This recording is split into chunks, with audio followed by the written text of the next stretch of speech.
Howdy do, how's it going? Welcome, all you wonderful 2B Dicers. I'm your host, Daddy Tarzan. Welcome to another episode of Star Wars, the role-playing game, Edge of the Empire, the adventure of the Jewel of Yavin. I am joined by my wonderful cast today. One of which is going to be participating from behind the scenes as they're going through some technical errors.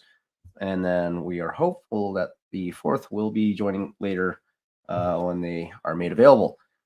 I, again, am Daddy Tarzan. You can find me on all social media platforms at Daddy Tarzan 82855. I am part of the group 2B Dice Adventures, and I am joined by my friends here, Matt, aka Chav, our pilot, as well as Oho, aka Victor the Story Weaver. You guys want to do a quick little rundown of your characters before we get started? No? Who does that? Ain't nobody got time for that. Listen, you want to know about these characters? You watch all the other episodes. Yeah. Tune in. That's what stalking is for. Yeah. Stalk our social stuff, and then you'll find out. Stalk me harder. Yes. What he said. Smash. So we have Chav, Oho. We have three other members in the Core Atlas crew: Dove, Zabrak, Bounty Hunter, and Rawl, a Thursian, a branch, if you will, of the Chani species, played by Son of a Ghost, Oz, and Dia, known as Diaval cosplay. Again, we are 2B Dice Adventures, and let's go ahead and kick off our opening credits.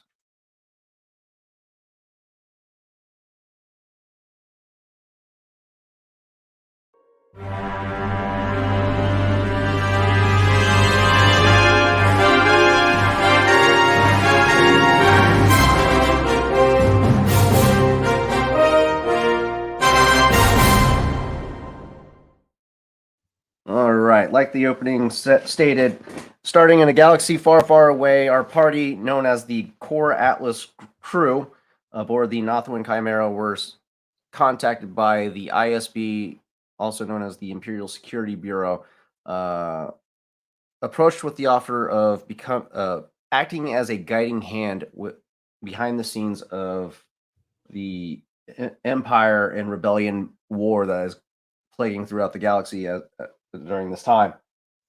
They are contracted to set out to Bespin, where a Imperial bureaucrat was hiring a group of heisters for a heist, if you will, to steal the Jewel of Yavin, a rare Karuska gem that was outlawed by the Empire due to its radiant nature that is rumored to be able to be repurposed as a lightsaber crystal, which you may suspect lead to the reason why it was outlawed.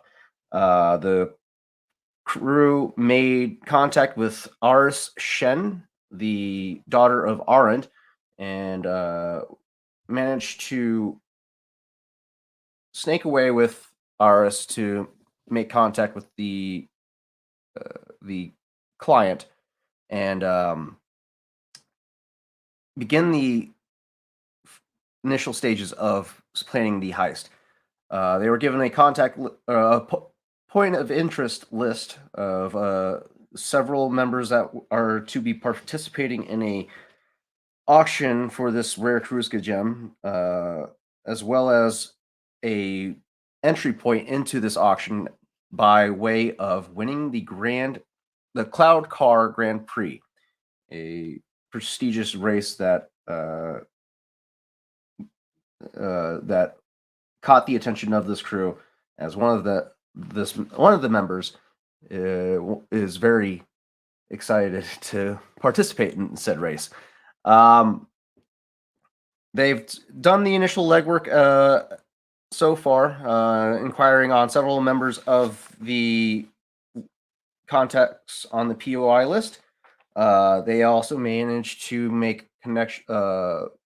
underground connections with a arms dealer known by the name of Galt, a Deveronian male that seems to have taken a liking to the crew of Core Atlas. They started off with acquiring some illicit goods, but were unfortunately hindered by a poorly timed wing guard officer raid on one of the shipments, leaving the blast rifles available for pickup, and the demolitions that they had requisitioned were confiscated by the wing guard.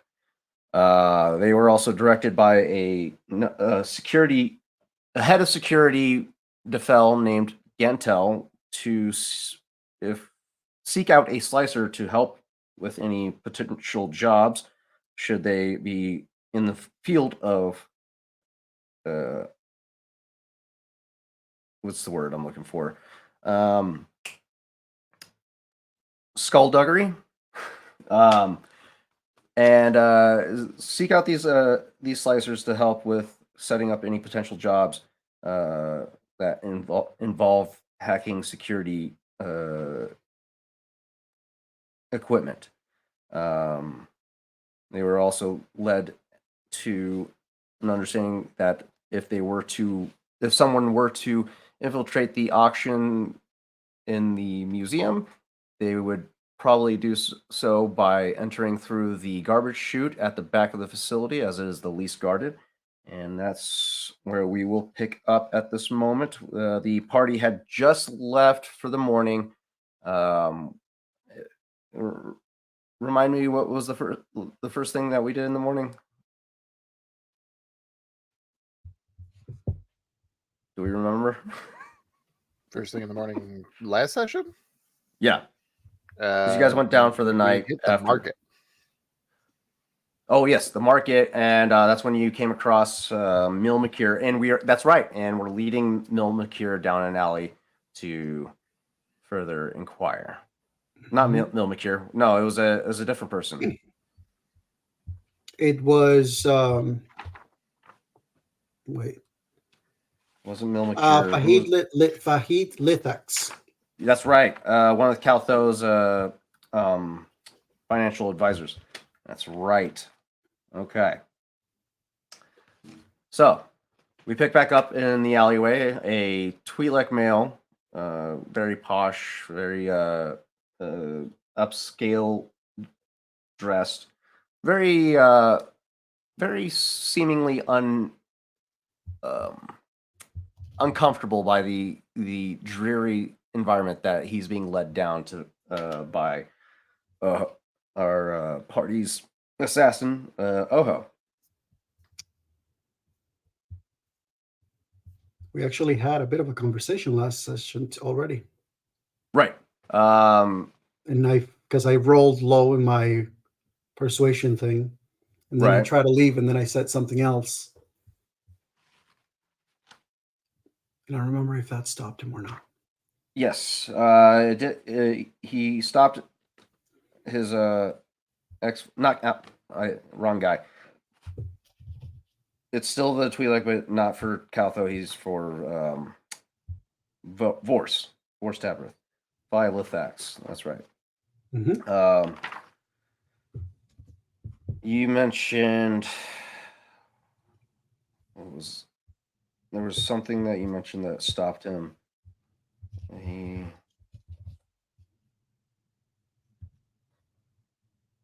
You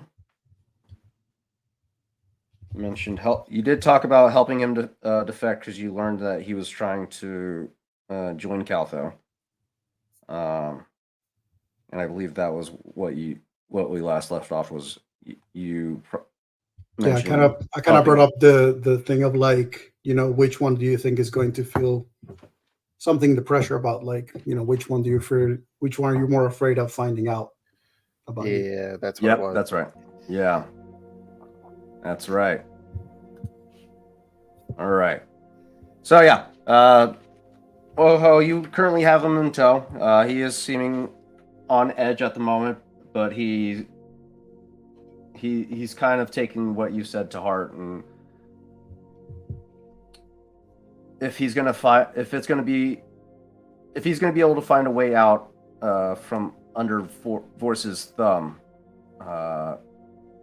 it seems like now is the best time with you.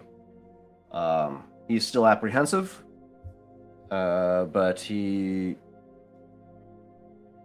as of at the moment, doesn't have any reason not to trust you in the at this time. Cool. And we learned that this was, what's his goddamn name? He's the bookkeeper of the husband, correct? Yeah, Phi Lithax is the bookkeeper for Vorse Tabrith, Erishen's husband. You mentioned the lack of involvement that Vorse has been displaying as of late, and had made a suggestive comment leading to you to believe that he's ready to jump ship, and that's all we've gotten to so far. Okay. And I also established that I guess the comm link is open, so Chav is listening to all of this. Yes, yeah. Chav, you're following in tow, is that correct? From a distance, okay. Yeah. So I guess Oho would just continue with, so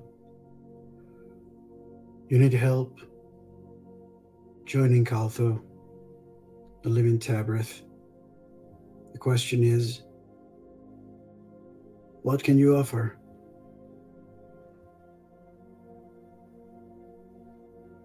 I mean,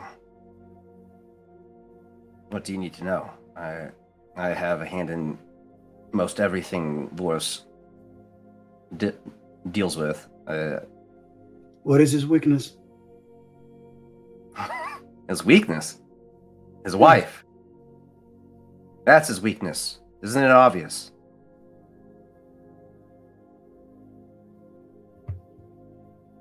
I am sure that his wife is his weakness. Nevertheless,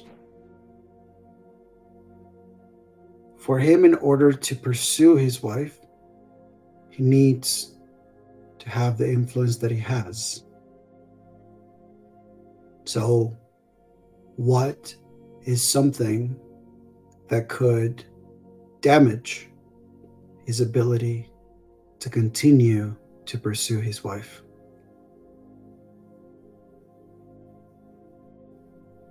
I mean, some of us expect that.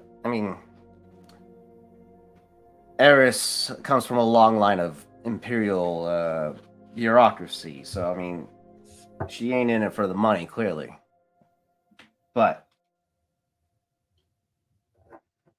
some may suspect that she is only with him because of the money.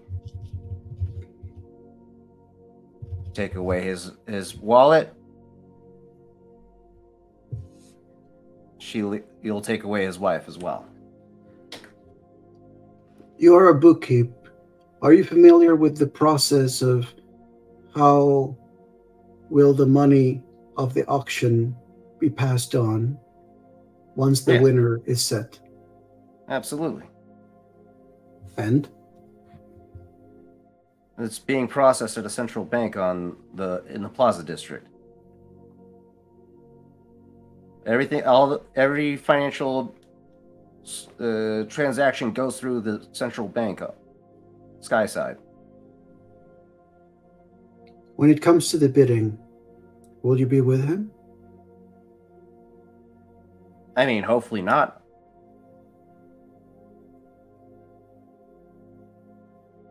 But if it comes down to it, yeah, I will be at the auction. Paul has a moment, and then he just Chav. He just calls Chav, and as Chav is while Chav is approaching, he just talks to the bookkeeper. He says, "I'll introduce you to someone.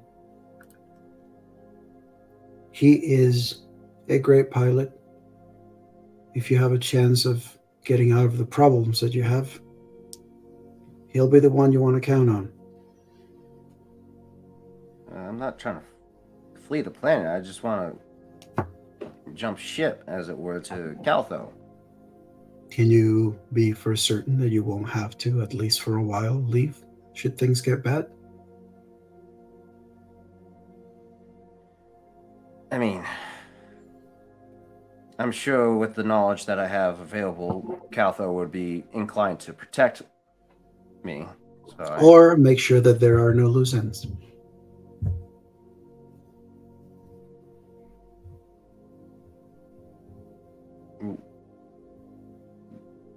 Loose ends?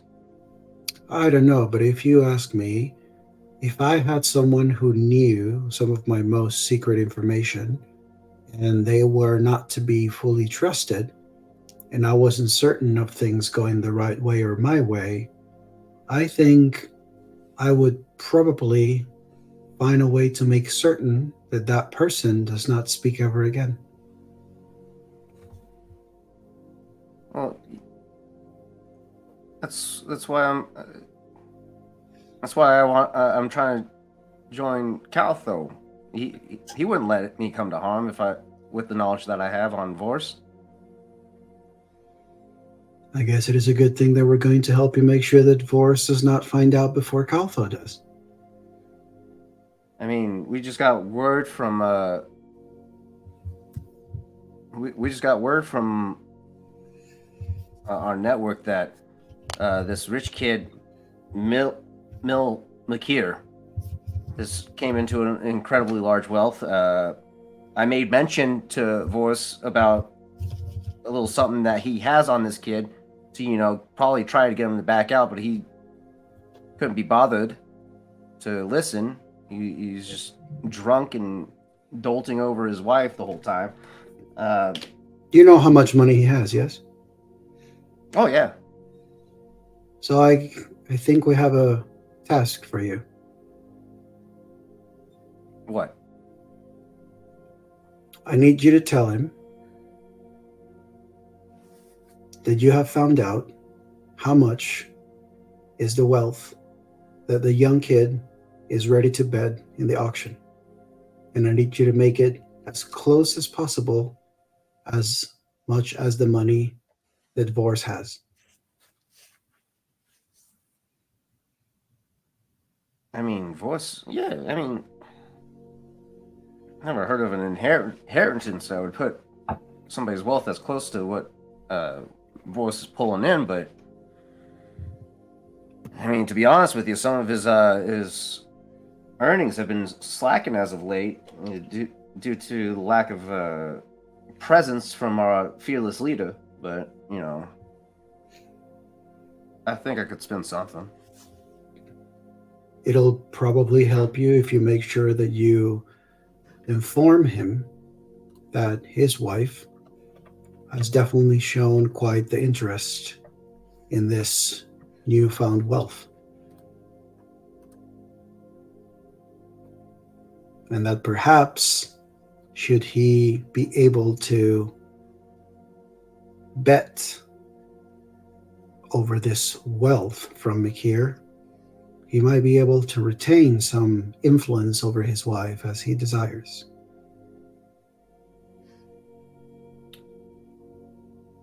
Put a fire in his ass, and then he'll be more inclined to use that fuel that he has over him. I like where your head's at. Yes.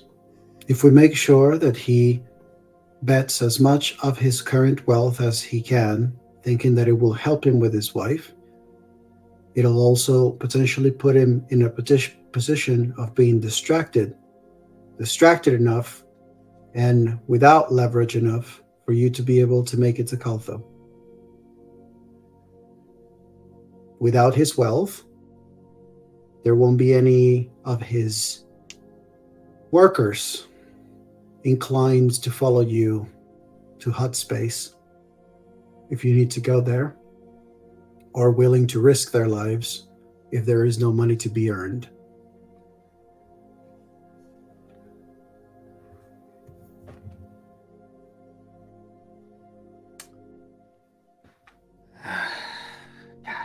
All right. Yeah, I can work with that.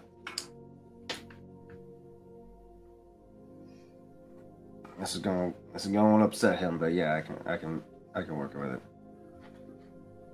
What'll upset him more?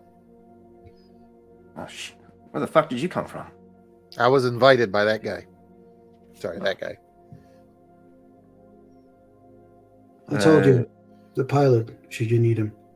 Yeah. Right. Well, will upset him more? Probably losing the Yeah. All right. So, how you're gonna help me jump ship, right? You're gonna put in the word to Caltho that I'm looking to fall under his employ.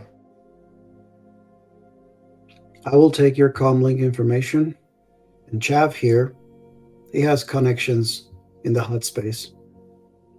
He'll make sure to send word, guarantee that there is information about someone who has knowledge of interest to Caltho. And should needed, we can provide escort, so long as the task at hand at the auction goes as planned. Yeah, I did hear that little bit that you mentioned about some things that definitely would make certain people more inclined to protect you, right? Yeah. Yeah. So with that being said, if it's that important that somebody would be willing to protect you, you also got to think: is it that important that other people would be willing to kill you? I mean, that's the main reason why I'm seeking protection to make this jump. I mean, I got all the inside knowledge on Voice's network, his income, anything that a certain crime mogul cartel would have interest in, should they desire to take over said network. Hostile takeovers. Which leads me to the next thing. We will need proof, a sample, if you will, of this valuable knowledge, so that we might show it to Caltho and prove to him that you are actually indeed who you say you are, and you have the knowledge you claim to have.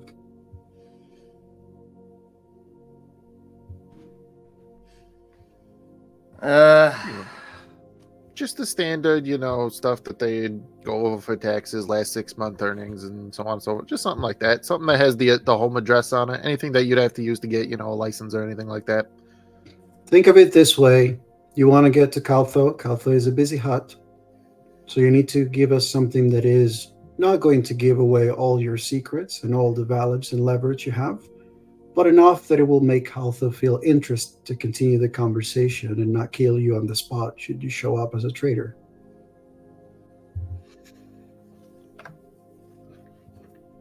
Look, I've been in this business quite some time. I know a thing or two. I'm not going to just fork up my knowledge of Voice's inner workings. But what I will do, I managed to snag some footage of this blackmail on Mil Mercury, if you will. I'm only going to give you like a 6-second clip of it. You can pass it off to Caltho. It'll help disperse the fear that disperse the rumor that he intercepted about this kid.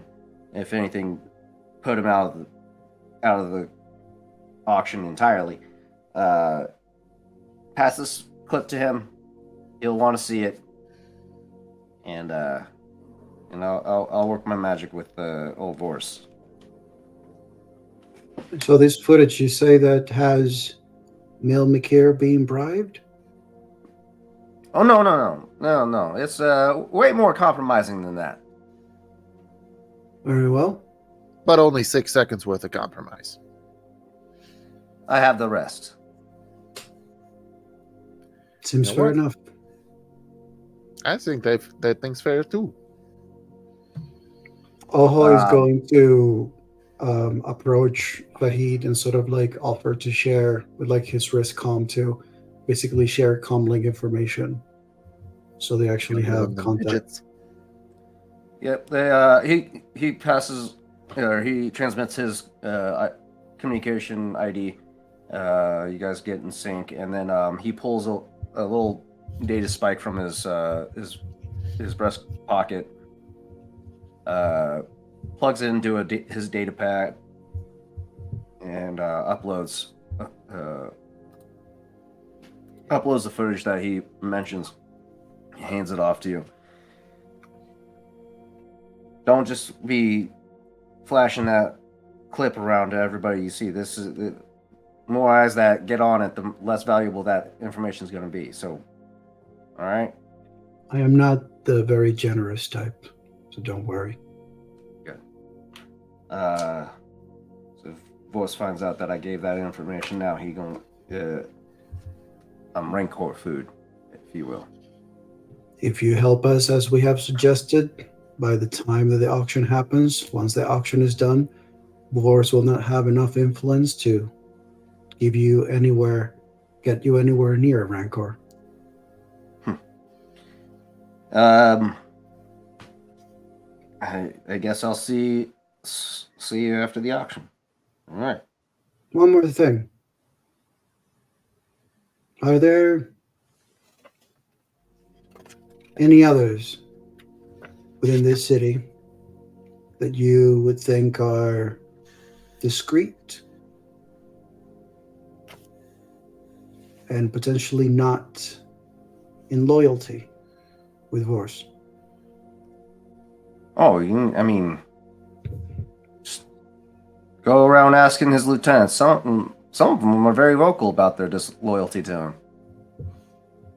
Have your names? It's not like he's Burra. He's been expressing some frustrations with Vorse's activity as late.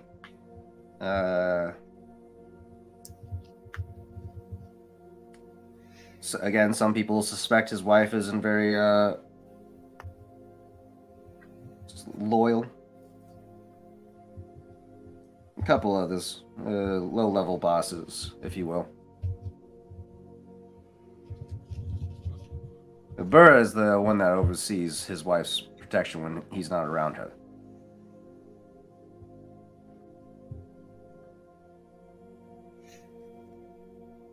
Always just going to look at Chav in case Chav has any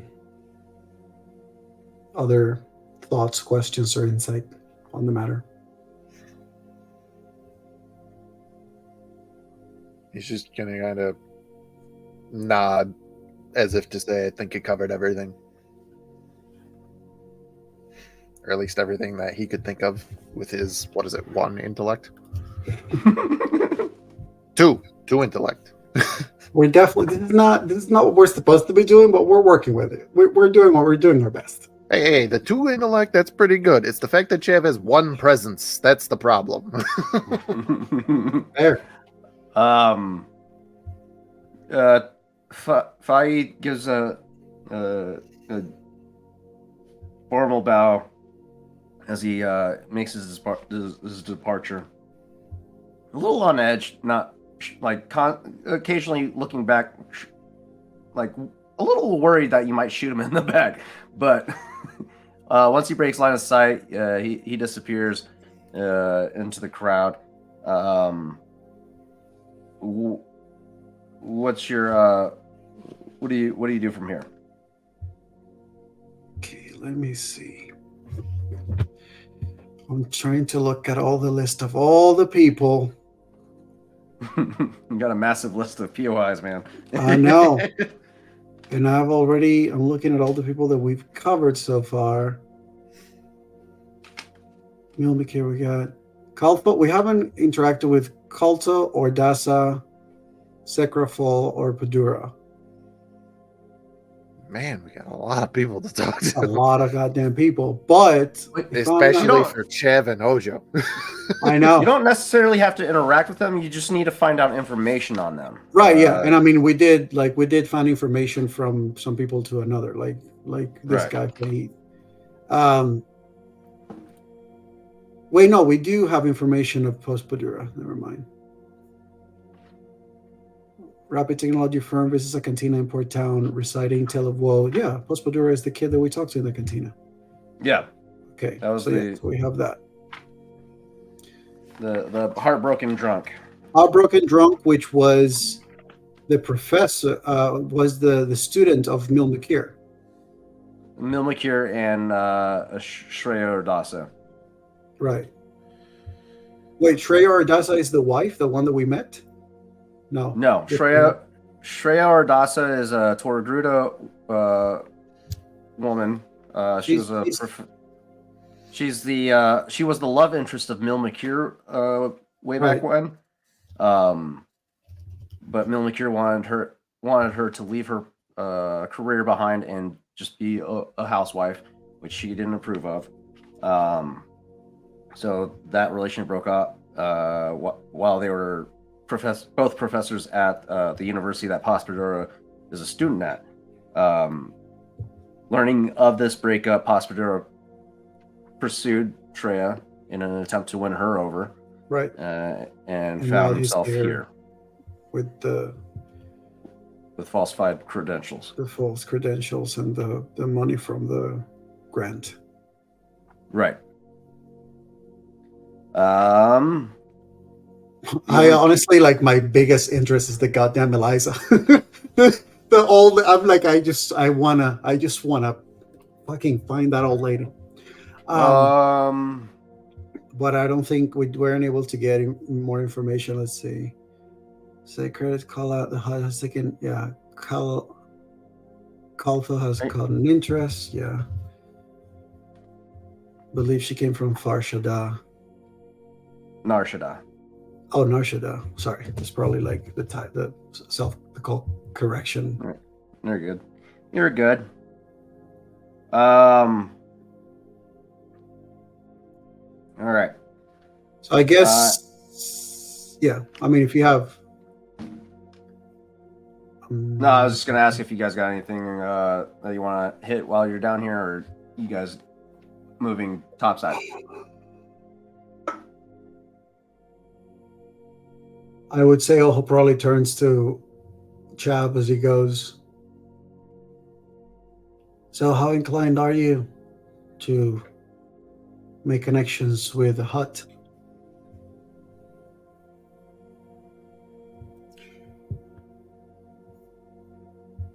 Is there some kind of hut hierarchy where I could put Bargos or shit? What did we say was Bargos's uncle's name? Let's see. I think I might have pinned it. Give me 1 second. God, I hope so. Because I only have the old name in my notes. Oh shit! Nope, I did not. I did not pin it like an idiot. The original name was Jardo. I can't remember. Yeah, we changed it because that was stupid. I was like, fuck that. It was stupid. It's a giant jar. It's Jardo.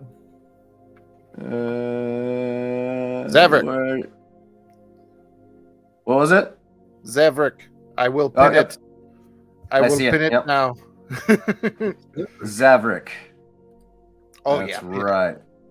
There we go. That's good. Zavrik. So, that's a better name. Yeah. So Bargos, Zavrik, Cartho is the one that is here? Caltho, yeah. Caltho. Okay. So how about where do they all lie? I know that the Hut cartel is kind of a very big thing, but like, if like some are like a linear thing, or if some are above others, like that's kind of where I'm, or like would be above, rather than being a direct boss. You know that you wouldn't be allowed to contact Zavrik directly, as you'll be interacting with either his advisor or a receptionist of some sort. They don't take calls directly. You can also reasonably assume that Zavrik might be a little upset with you after your little stunt with his nephew. Listen, he should respect me for my my integrity of actually doing exactly to the letter what I was told to do. I mean, if you wanted to keep adding fucking chaos to this, you could contact Severick to tell Severick that as a olive branch, you may have information on someone, and then potentially offer the information instead of to Calvo. You could offer it to Zavrik. Potentially. That's also why I am very much so trying to like figure out where things are. So obviously Zavrik is the uncle of Bargos, and through things Zavrik like would outrank Bargos. Whereabouts on the scale of things is Keltho?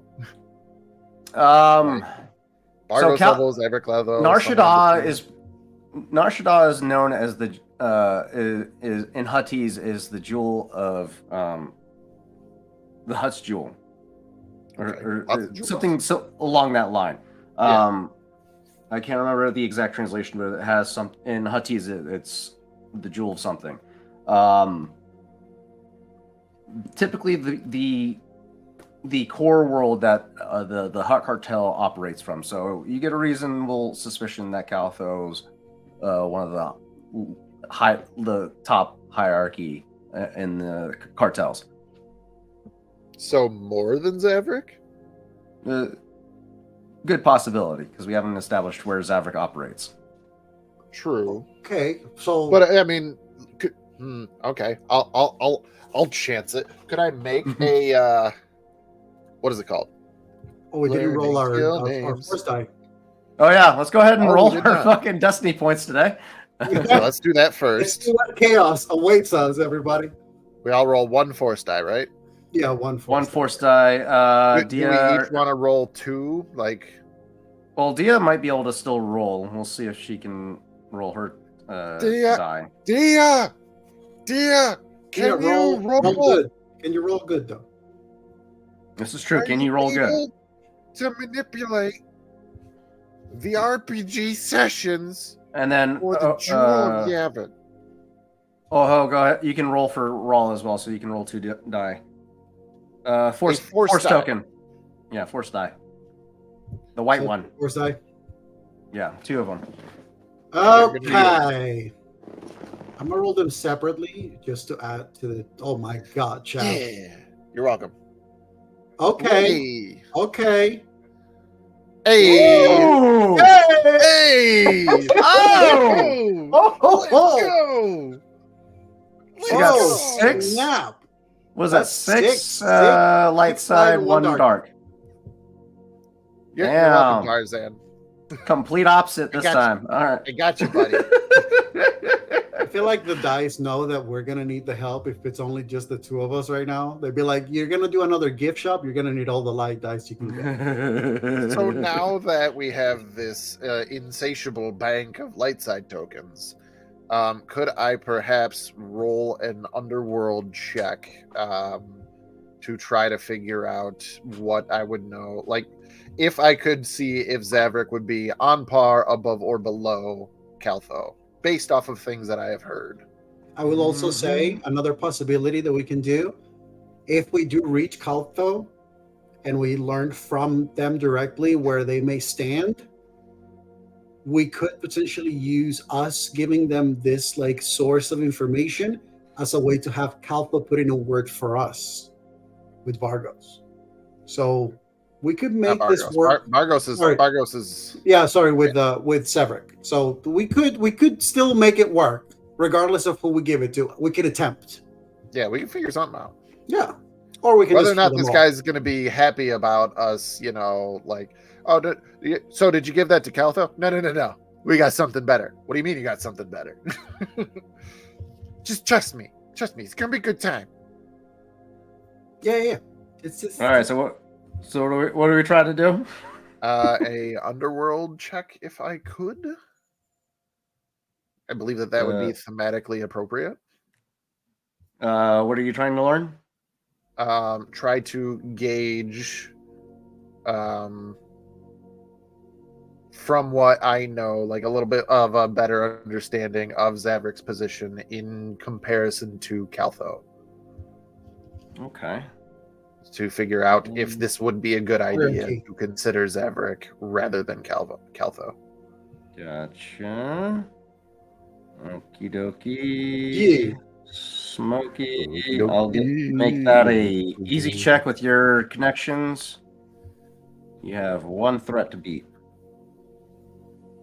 Okay, I ain't even gonna cash in a light side token. We're just gonna take it.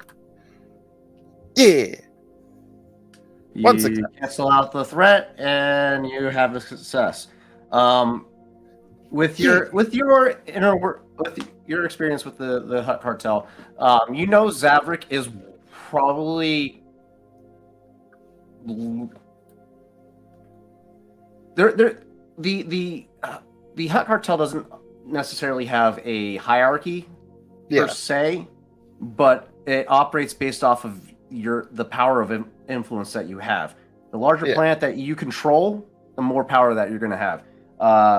Being that Nar Shaddaa is one of the biggest powerhouses in the Hut Cartel space, or in Hut space, Caltho is up there. He holds a fuck ton of power comparatively to Zavrick.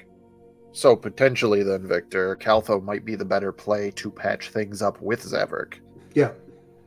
Like, Zavrick's like, hey, this guy's an asshole. And we're going to be like, you going to believe that, Caltho, after everything that I brought you? And we could just be like, listen, we did what we were supposed to do. It wasn't our fault. We did the job. We did exactly what we were supposed to do, which I believe that you appreciate in everything that we got going on. And honestly, this guy Zavrick pawning me off on his nephew, who literally has half a brain, to go and we're gonna save that role play for if it actually happens. Yes, we'll save. I was about to just go off. You're rehearsing what you're gonna say to Caltho. Yeah. Just walking around Cloud City, just like walking next to Chavin. Chavin's just like, and so I'm telling this and that. And I'm, what the hell? I'm gonna look over at Zavrick and be like, yeah, what about now? Yeah. Just all sort of walking away diagonally away from him. Just, I don't want to. Chev just follows. Okay. You guys are making your way back towards the turbo lift, passing through the market vendors on the streets and whatnot. I still have one market stop. Which one? I have to go find Honest Grek. Honest Grek. That's gonna be let's go to the map. Mappy map. I'm the map. Where are you, Honest Grek? Yeah. Yee. Honest Grek. 10. Where are you? Oh, okay. And we are in Market Row, which is level 121. Honest Grek is level 121 is Market Row is 121. That's 7. So a couple levels down, I'm gonna say 130. Level 130. Okay. So you got 9 levels to go. You make your way towards the turbo lift. Let's go ahead and get an easy average perception check going. Okay. But Is that for both of us or just Jeff? Yes. Yes, both of us and just Jeff. Yes. Do I even know who this? Oh. Doing perception? Mm-hmm. Wow. Okay. Be that way. Well,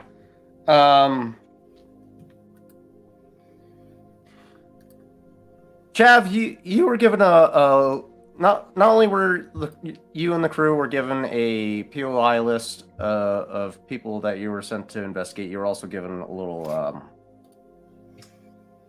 the dossiers contained their information, the information that the clients were able to gather, as well as a photo of the POIs. As you're making your way through the crowd, making your way downtown,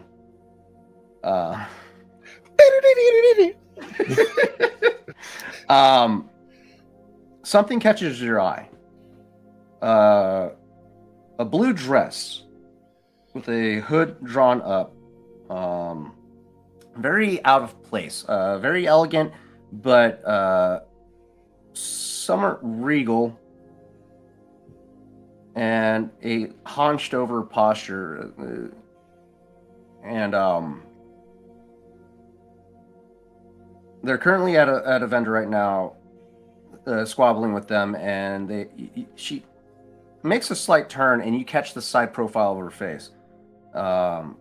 What you see is Eliza currently arguing with a vendor in Market Row, far from where she normally should be.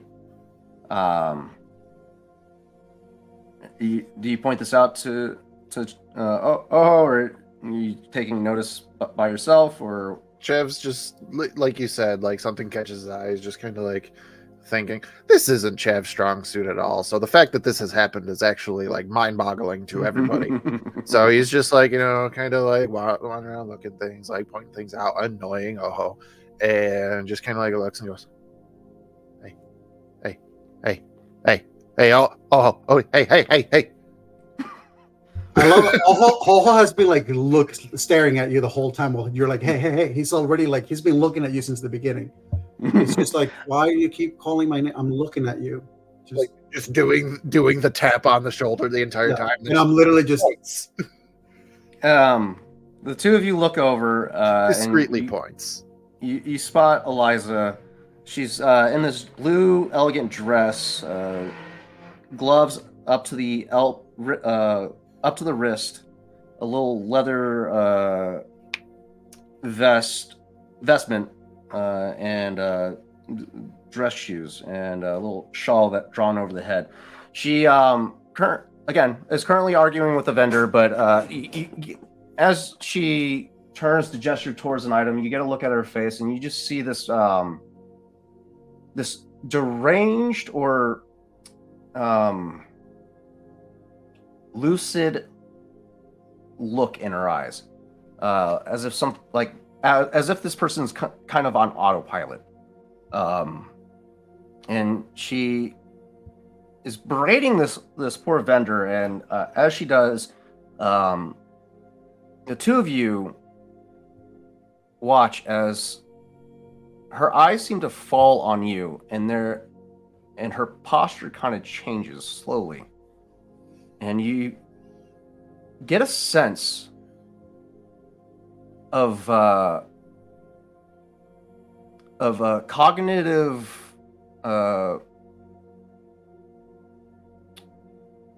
recognition, like the lights suddenly came on for a moment, and her posture straightens out as her eyes seem to fall on the two of you, and just as soon as that cognitive resonance came in, it's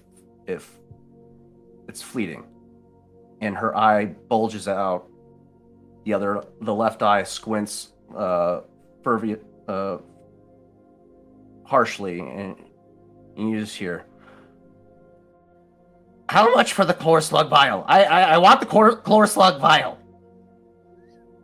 and the shopkeeper or the vendor is like, there's no chlor slug bile here. This is Alderaanian silk. I know what chlor slug bile looks like. I want the chlor slug bile. Give it to me. How much? Ma'am, 15 credits. Just give me 15 credits. Good. And she hands them the credits, takes the silk scarf that she was calling chlor slug bile, and wanders into the crowd. So, who is this lady? This is not the person Eliza. Is this Eliza? Yeah. This old lady that you and Dia are like, oh my goodness. This is the one. This is the person we need to talk about. And there she is. Ojo is not even, he's not even going to say anything to Chav. If this lady starts walking through the crowd, Ojo is going to attempt to walk through the crowd as well. At a distance, discreetly, smartly. But he's going to want to just track this lady for a bit if he can. Okay. Chad's just going to watch her kind of go, oh man, where'd she go? Oh man, where'd you go? Yeah, that tracks. That tracks. You follow Eliza, and her path is erratic. She just she's making these random stops, berating these vendors as she goes, and is just picking up these oddball trinkets and items, seemingly with no sense in mind. Like she picked up a silk scarf, calling it chlor slug bile. She stops at a jeweler's stall, calling a pendant that the vendor is selling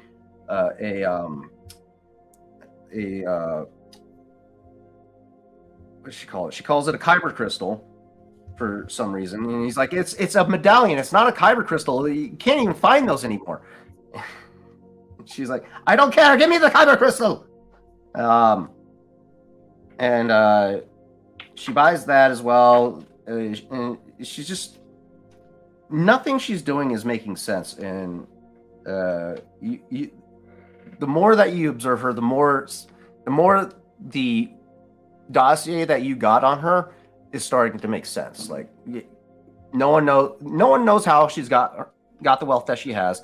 No one understands how she got into the auction, but she's seemingly, the lights aren't there, and she just has an immense amount of wealth at her disposal, and no sense in how to spend it.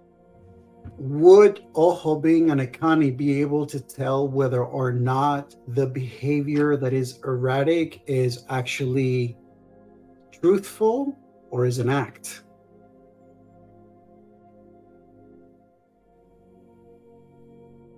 Like, could I roll something for that? Even though I probably wouldn't have the...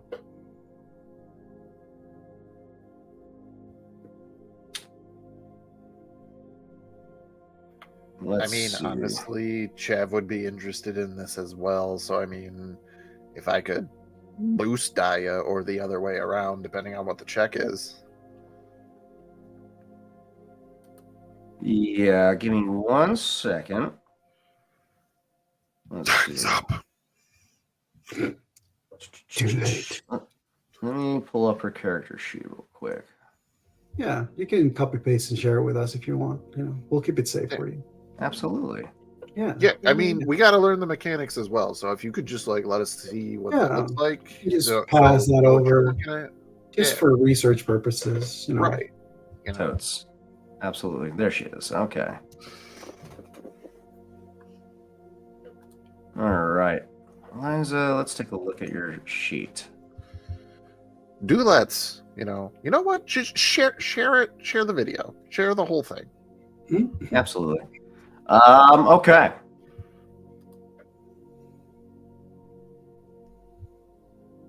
It's going to be a hard perception with 2 setback. I think you got me beat on perception. I think I only got the 2 die. Yeah, I just got 2 ability die. Give me 1 second. Time's up. Give me Sorry, I had to. 1 second suspended beyond space and time. So hard. It's Oof. a hard difficulty with a 2 setback. You got to beat a failure and 3 threats.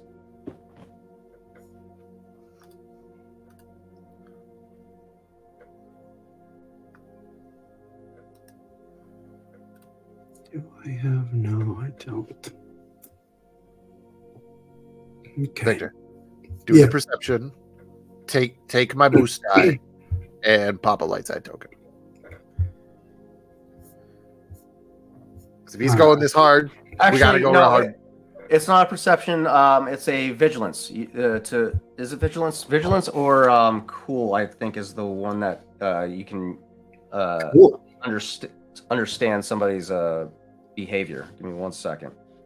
Skills. We need to go to the not the skills tab. What is it? Abilities. I still think you're better than me at both of those. Unless it's cool, then we're good. Let's see. Gear and equipment. No. Give me 1 second. We need to figure out exactly what this is. I have it here. It's on page 108. For cool. Well, it's cool. No, I'm reading it. Like that's where on the PDF. Someone is trying to overly kind. The truth becomes lost among niceties. Characters can use cool to resist these efforts. Character is set to trap for a target, carefully lining up a shot at suspecting foe. He may check initiative using cool. If multiple characters are engaging in a third social discussion in which the timing of the argument matters, cool may be used to determine initiative. There is early additional insight into a situation at hand. You may notice an additional complication before it comes into play. I guess cool would be. Yeah, the first paragraph or the first example is kind of alludes to what we're dealing with. You're trying to understand the subtleties of this person's behavior to discern whether or not it's truthful or not. So yeah, it's going to be a true, cool ability check with hard difficulty and 2 setback. You have to beat 1 failure, 3 threats. Oh, that's pretty interesting. A person who generates a triumph during a cool check can recover 3 strain. Ooh, good to know. Yeah. That is really good to know. And then the DM can actually spend a threat to limit the amount of information, to miss vital details.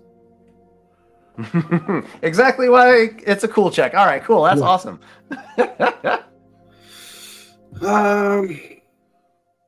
All right, don't roll a threat. I'm gonna have to fucking up this goddamn stat.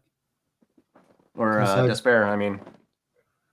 The cool one, because I have 1 dice and that's it. So I'm just gonna turn the ability 1 into a proficiency 1 by spending a token, and then I get a boost from Chav, yeah? Yeah, you can have a boost token. Or a boost die.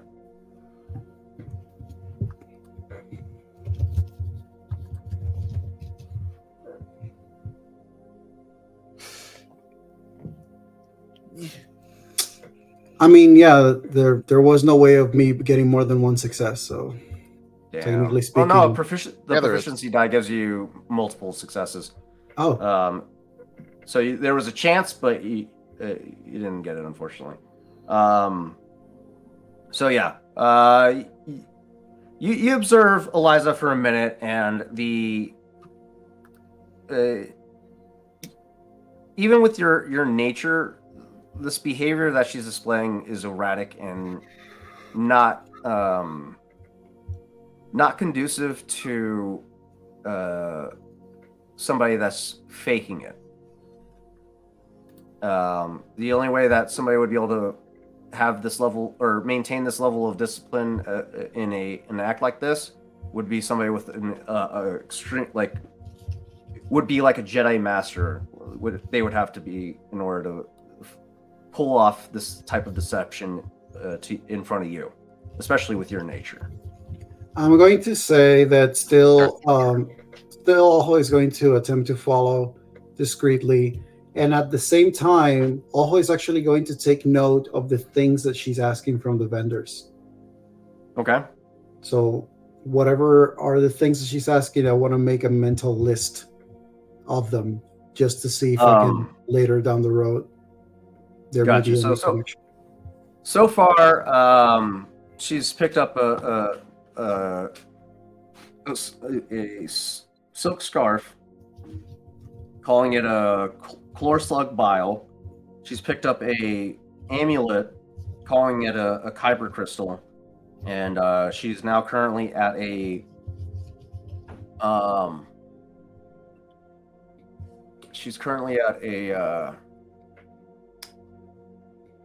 a food vendor asking for Ugnaught spit. She's asking for Ugnaught spit. Chav, that's very familiar to you. Is it? Is it familiar? Is it ingrained in my cerebellum? My olfactory senses. At this time, the two of you spot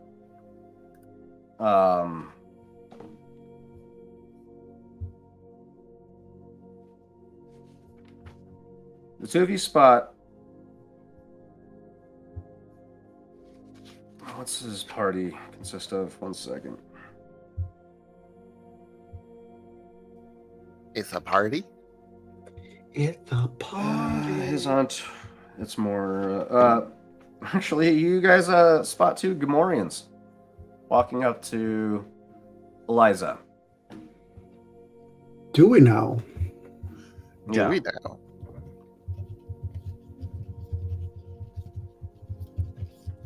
I mean, I'm keeping. I know that Caltho has shown interest in Eliza. Mm-hmm. So. And Gamorreans are the usual entourage of huts. I'm going to say that Oho is probably just going to attempt to continue to move in like the periphery. He's going to attempt to basically like walk and get himself closer to, like, he's going to use the movement of the Gamorreans toward Eliza for him to also through the crowd move to hopefully get himself in a position where by the time that the Gamorreans arrive to Eliza, he is also within distance. That if the Gamorreans were to attempt to do something, he is like in the space where he can step into engage distance. Should they like approach and attempt to just like flat out strike, or if they're not and they're just speaking, he can just like stay in the vicinity, look at a vendor, and like just like keep himself in the within hearing distance. Okay. So go ahead and roll a stealth check. Chav, are you maintaining distance or are you closing the distance as well? Yeah, I'll just try to stick sort of with like not like I don't want to fail and fuck him up, but I would try to be close enough and that I don't lose him, hopefully. Okay. I need Gamorreans. Do I not have any Gamorreans? I don't? What? I killed them all. Let me go ahead and pull them in real quick. They're all dead. Isn't that the new show on Disney Plus, Man Gamorrean? I don't know. There we go. They're in. Let's put them in the campaign. Wham bam, thank you, ma'am. Up, refresh. And NPCs. And there they are. Look at that. It's just a straight stealth check? Yes. Stealth check against the Gamorrean's perception.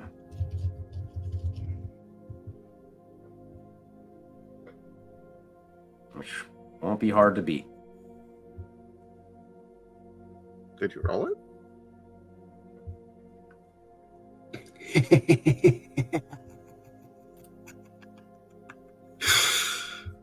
This is all I need to do in this game. I literally just need to stealth anywhere. Nothing else. You and me, buddy. Just that's it. That's all I need to do this whole Christ. game. Why is Chev sneaky? This is a byproduct of me making him a good pilot and needing good agility. Oh my god, that's disgusting. Because he should not be this stealthy. I mean, you guys are still in Market Row. I mean, there's plenty of people that you can blend around with. We have a combined 8 successes and 8 advantages against a group of we are invisible. We literally vanished from the physical plane. These guys stood no fucking chance. No chance. I'm literally standing. If this is the Gamoran face, I'm here. I'm just like, you can't see me. See me. So yeah, you're in the ether, right in their faces, and they have no idea that you're there. You can spot on them cudgels. It's a little what's it called? It's like a little club. Cudgel? A cudgel. It's like like a club of sorts, huh? Yes, exactly. Yeah. Exactly. It's a little club of sorts, and you get from their stature, you get a sense that they're here to collect Eliza and bring her to Caltho. They don't have anybody with them that could act as a translator, and they seem to be solely focused on grabbing Eliza now that she's on her own out in the open in a less monitored sector of the city. So Ojo is going to watch. He's okay. Not intervening. He's not interfering. Okay. Chad will follow suit. Yeah, okay. We're gonna basically be. Ojo is actually on the shoulders of one of the Gamorans. They just don't notice that he's there. Okay. You know, he's just piggyback riding the Gamoran because of his stealth check. You're so light. It's like holding a bag of grapes. Yeah, it's like a little feather that's like standing on the top of the head of the Gamoran. He doesn't notice. But yeah, no. Pay no attention to the name of the NPC. Mm-hmm. There we go. But yeah, no. Ojo is definitely he wants to see that interaction, and he's probably gonna follow. Oh no, I messed up. Yep, thank you. Haven't we all? Way too much information exposed. We didn't see anything. You didn't see nothing. We can edit that and post edit. It's okay. I mean, it's not being streamed. It's fine. So yeah, they beeline it. Oh yeah, we're not even on the stream. That's right. They beeline it for Eliza, and they take her up, and she just looks completely disoriented as she looks at these two Gamorreans that are on both of her shoulders. And where are you taking me? Who are you? And she doesn't seem to be putting up any resistance, and these Gamorreans just kind of lift her off the ground and start walking towards an alleyway. And with your perception, you'll spot at the end of this alleyway a car, air speeder. Ooh. Chad, we need wheels. I don't know about Grand Theft Air Speeder at the moment, but shit. Damn it. Wait. Ooh, wait a minute. It's just some kind of air speeder, right? It's not like yeah, they're ship. No, it's an air speeder. Taking them somewhere planet side.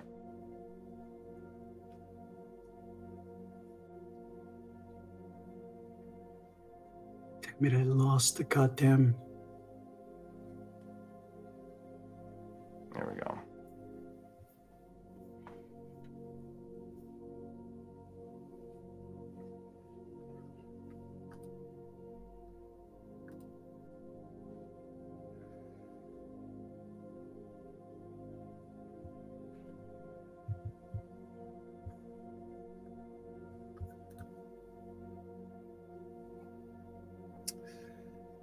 Ha ha ha.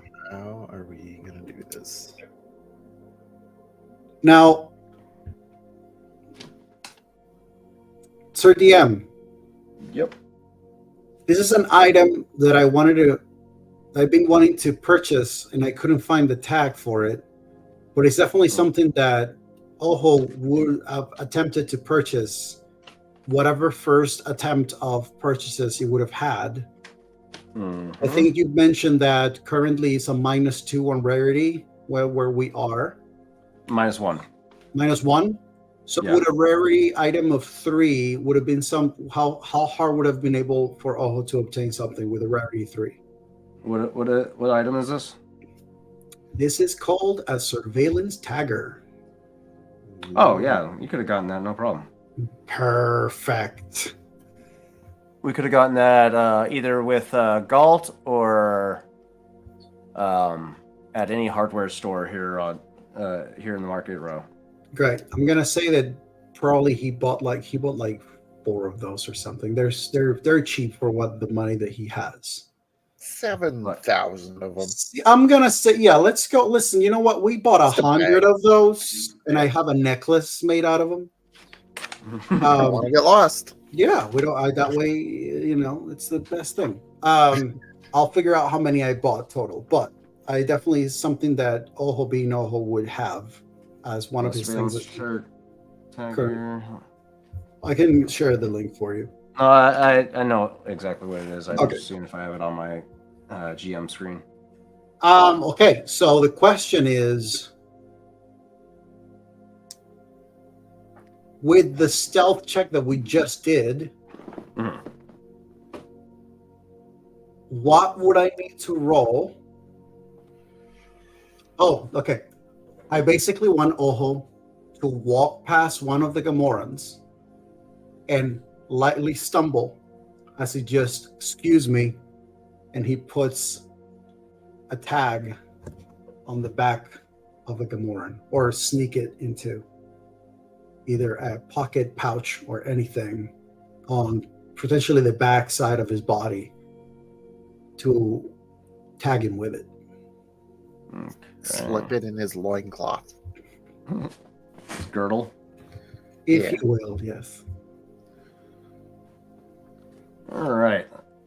So that's going to be a skullduggery attempt. But surveillance taggers. Okay, yeah, there are little discs that you can apply to. Basically the same. They're both audio and tracking devices that you can attach to both an item, or you can also attach to a target, if I'm not mistaken. The same one that you pulled off of the modified hanger attachment for the ship that the ISB had planted. Yeah. So yeah, you find. Yeah, you're gonna. I mean, you can close the distance, no problem, with how fucking invisible you are comparatively to their collective fucking perception of one. Let's see. Yeah, it's just gonna be I would say an average skullduggery check. You have to beat 1 failure. Oh, I just realized that I cannot even up, even if I wanted to. Oh, that's why I haven't up. I'm learning in retrospective about the character sheet now, and I'm realizing that I probably didn't do the most optimized version of that character sheet. It's fine. Come on.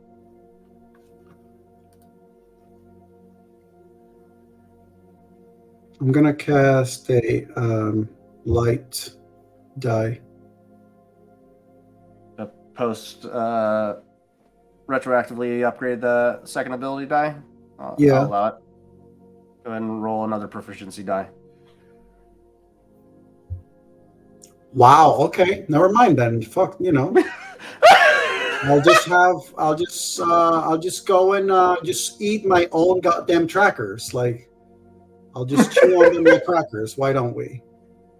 Does he perchance get a boost die for being sneaky? You know what? That's a good point. Yeah, you can have. What's your stealth? 4 successes and 2 advantages. I'm not even here. With the 4 successes and 2 advantages, I'll give you two boost die to add on to this skullduggery check. Yeah. Are you kidding me? I give up. You're just collecting advantages here. My God. I just give up. That's it. Like, I'm done. I'm done. That's it. I am walking this character to the edge of the city, and I'm letting him jump off, and I'm gonna make a new character. Thank you very much. It was nice knowing you, everybody. I'm gonna make a new character now. Well, because this is the most ridiculous thing I've ever seen. Not a single Statistically speaking, this is the most absurd thing that I have seen in a roll of dice ever. That is wild. That is so wild. Insane. Let's go ahead and get this pulled in, so the group can see this. Is the curse that I currently have upon me, apparently. Yeah, that is fucking wild. 3 attempts to roll, 0 successes on all of them. Yeah, so it's one failure, and then there's nothing. 3 advantages. Bananas. 5 advantages in total. My God. That is crazy. So you fail, but fail epically. I mean, how do you fail with style? I think I throw try to attempt to attack the device. It bounces back. It goes down my throat. I choke on it, and then I die from the tracker. No. This is this is how you have to look at it, Victor. You did not successfully hide the tracker, but 5 good things happen instead. Yes, I have learned. Or one really good thing. I am 5 points smarter about making characters on this system, and I will do better in the future. All right. So really, you weren't able to plan it on the Gamorrean, but there's a significant advantage that you managed to gain in this attempt. What would that advantage be?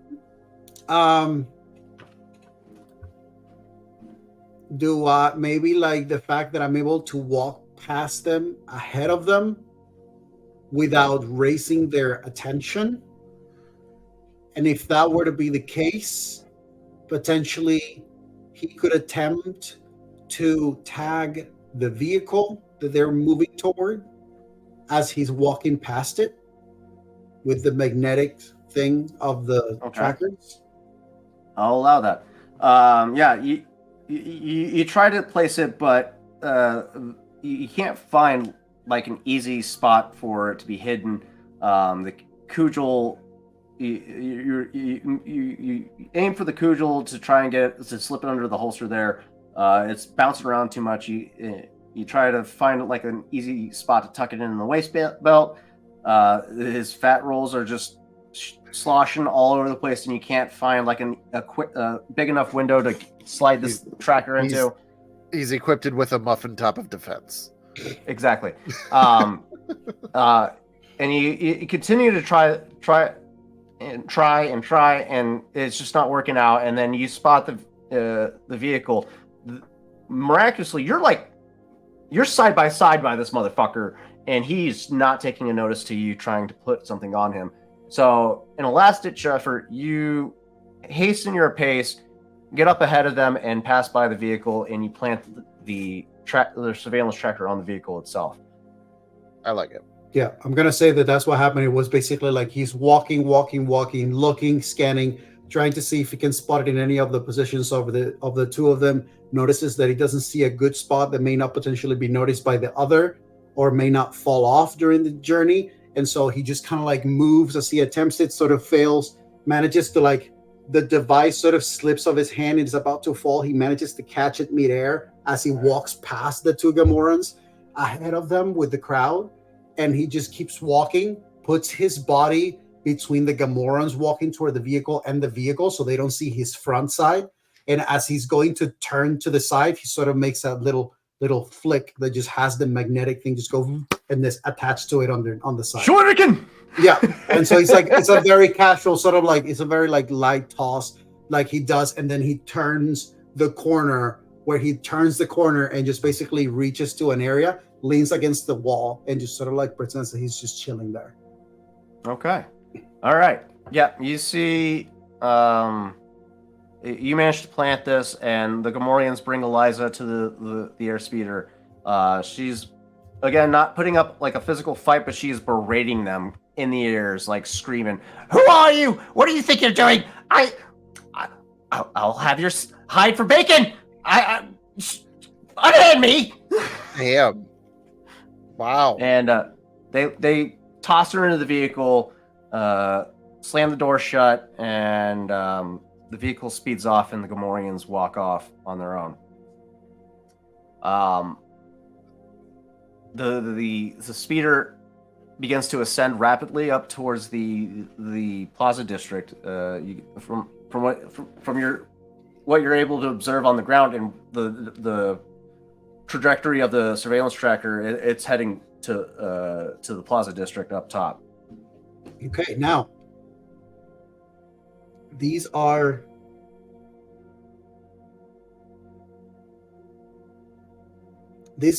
devices, the surveillance taggers, are audio recording tracking devices that can also transmit back. Okay. So would you allow it to be the kind of thing where I could potentially activate the transmission of that tracker to like my comlink so that I could potentially listen to what's happening?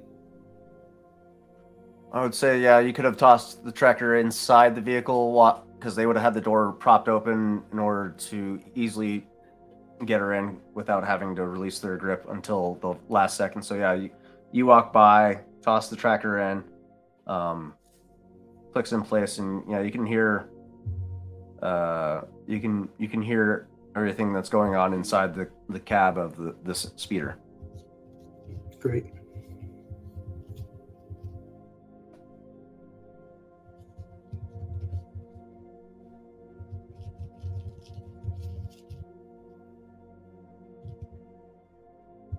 I'll say that probably Ojo will be like, if Chav is like trying to follow, like by the time that Chav gets to like the edge where the speeder was and turns around the corner, he'll see that Ojo is just like leaning against the wall there. And he's just like pointing up to the speeder flying away. You think Chav sees you? Well, I don't think we see each other anymore. Like, I think we both vanished, so, you know. Yeah. All right. So, yeah, the two of you monitor its trajectory for a moment, listen in. You don't hear anybody inside the vehicle other than Eliza, and she's just berating the protocol droid that's currently chaperoning her to the surface, or to the sky, the Plaza District. And it's not pretty. She just keeps calling him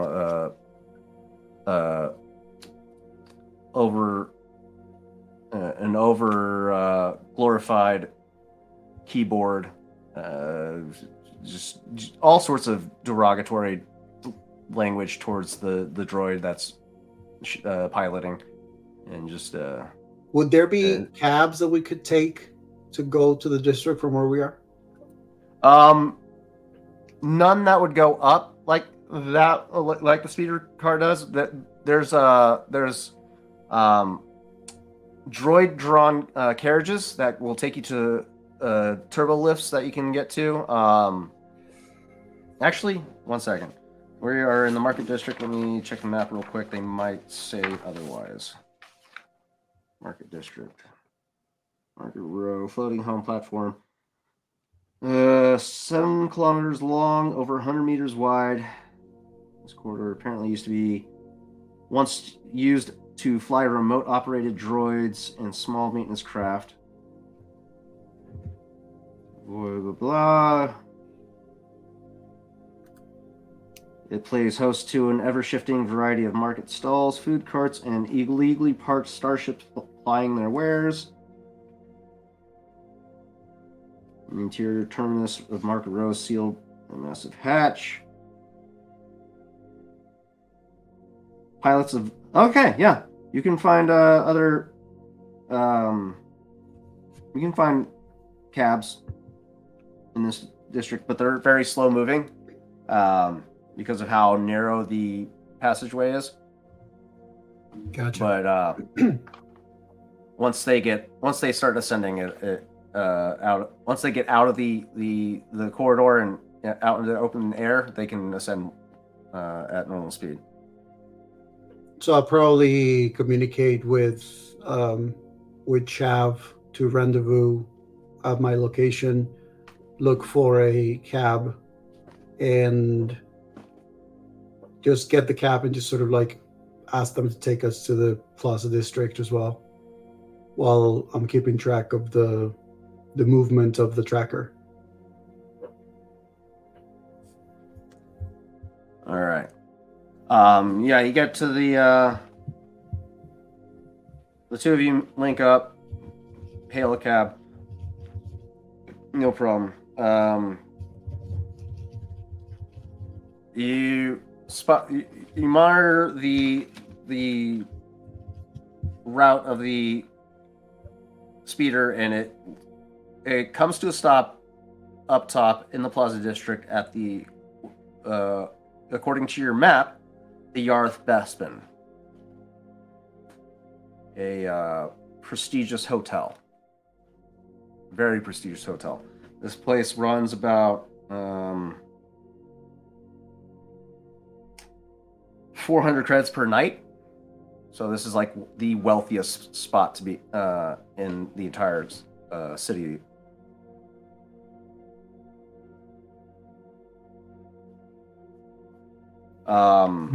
I'll probably relay the information to Chav as we're approaching. You're ascending now. Are you going to stop at Honest Correct Speeders along the way, or are we beelining it straight for the hotel? I mean, probably like across, like obviously not like riding, like across some distance, enough distance for me to like be able to get out and like walk to the entrance point of the hotel if I need to. But well, are we heading up together, or are we heading out separately? Are we taking the same cab or not? Chav? We can go back. We got time. We got time. We can go back. We can go back. We got time. We got time. All right. I mean, to be fair though, if you want to stay, you can stay. Because I know that you're looking for the individual that you're looking for.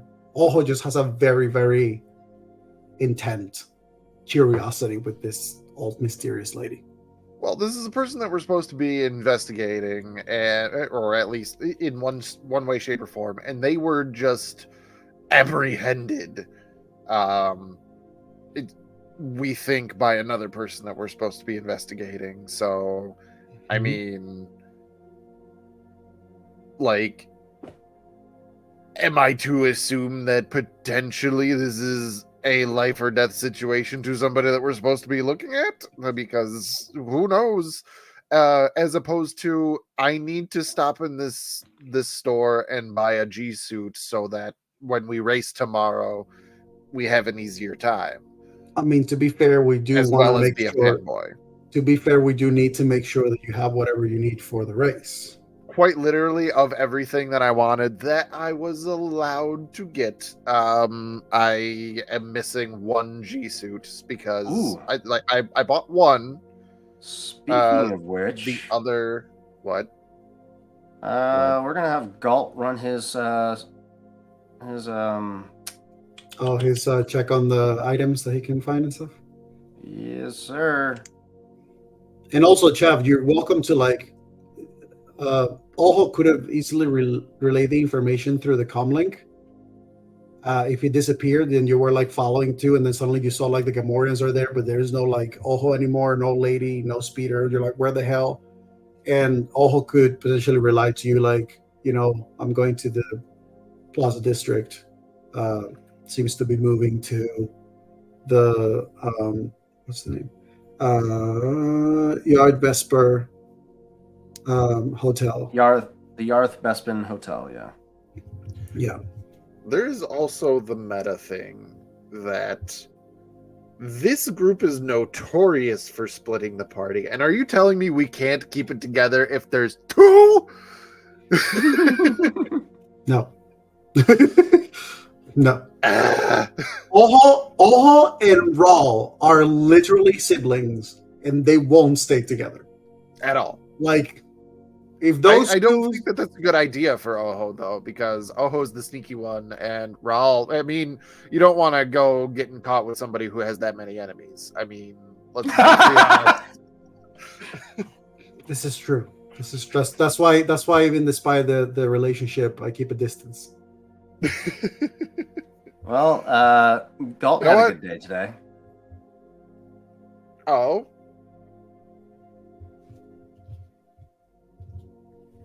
He had a very good day. All right. So yeah. Well, it's still early in the morning. This is about, I would say about after the conversation, about 10 in the morning, because you guys started your day at 9 because you stayed up a little later than normal. If it's that early in the day, I can visit this shop later. Let's just stay together. It's fine. Right. It'll be fine. So we're approaching 11. You guys make it to the Plaza District. It's bright open sky, towering casinos and prestigious hotels for miles and miles. Your cab takes you directly to the tallest building at the center of Cloud City, the Yarth Bespin. The driver, it's a little astromech dome on the hood of the speeder, spins around. I eyeballs the two of you and then spins back to the Yarth Bespin. Gives off a couple of questionable beeps and toots. Seems to be evaluating you and finds you lacking. And it's not sure if you actually belong here, but he gets paid all the same. And as you're approaching, Oho, you know that you planted the tracker in the vehicle. Mm-hmm. You tossed it in, but you didn't place it on anyone in particular or on a person. You placed it on inside the vehicle itself. As you approach, you refer to the tracker itself. It's no longer street level. It's inside the hotel. The tracker is? Yeah. Do I see a point of entry for vehicles to the hotel? There's a little valet service at the front of the hotel. From what your observations of the transmitter, it went through the front door, the valet service doors, and is currently on its way up in the tower. What you can presume is the elevators. Oho is going to attempt to go inside. Okay, you guys. Are you sharing disembark. this information? I think that you're just seeing Ojo, like you guys arrive from your vehicle, get out. Ojo is like checking his like wrist comm, looking at the tracker. It's a little hollow display, so you could if you're paying attention see this information as well. But yeah, it's on Ojo's hollow display. Yeah, and it's ascending this tower that you guys have just arrived at.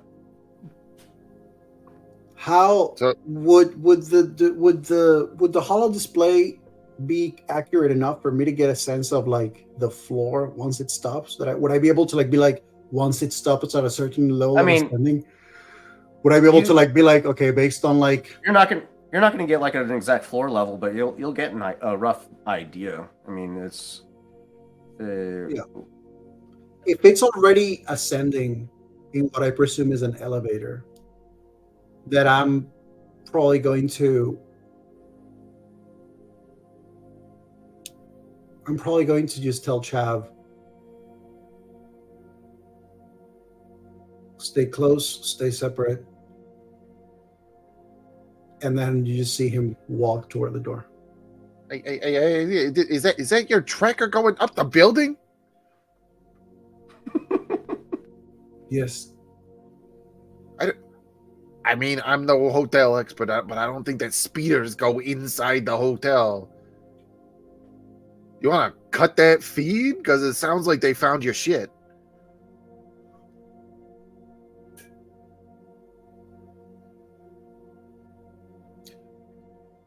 How far behind when we arrived to the hotel were we compared to the time that the tracker arrived to the hotel? Like, would I be able to, when we got out, would I have been able to like take a look at the front of the hotel, like the entry area, and potentially see if I spot Eliza?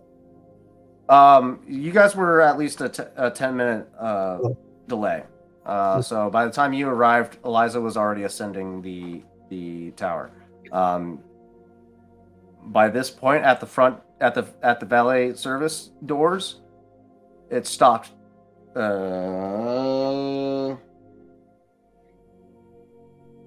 Not that far up.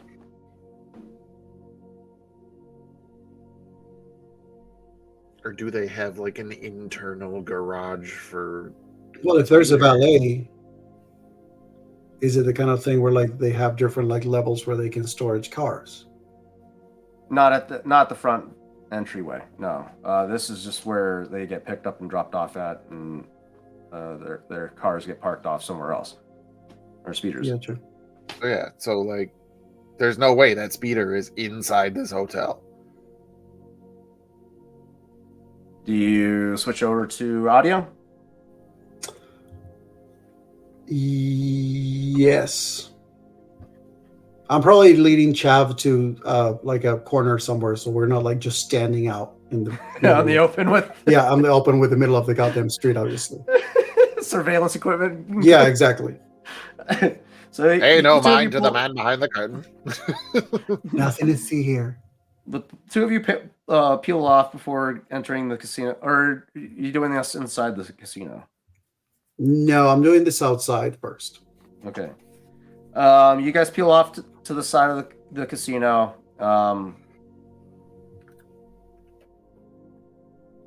And you switch over to audio just in time for the ping of the elevator and the automated voice overhead say 15th floor, welcome. And you can hear the clanking of what sounds like droid footsteps as Liza's being led inside of a suite. Am I hearing more than one pair of footsteps? You're hearing her footsteps and the droids, just the one droid. It's from the mannerisms of the droid, it sounds like a protocol C3 protocol droid. Gotcha. And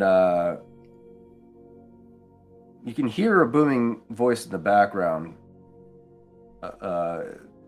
it's a little garbled and hard to distinguish, but you get a sense that it's Caltho. And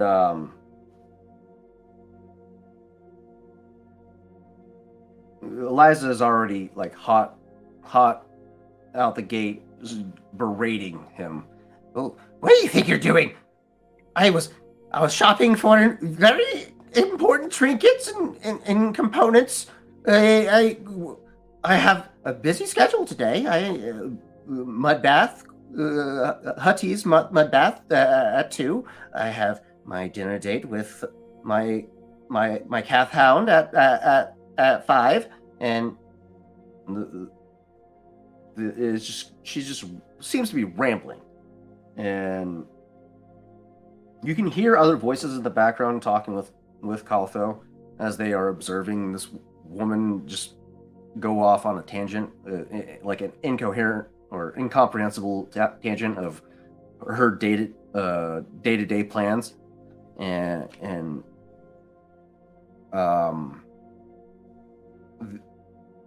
as she goes on, the audio cuts out.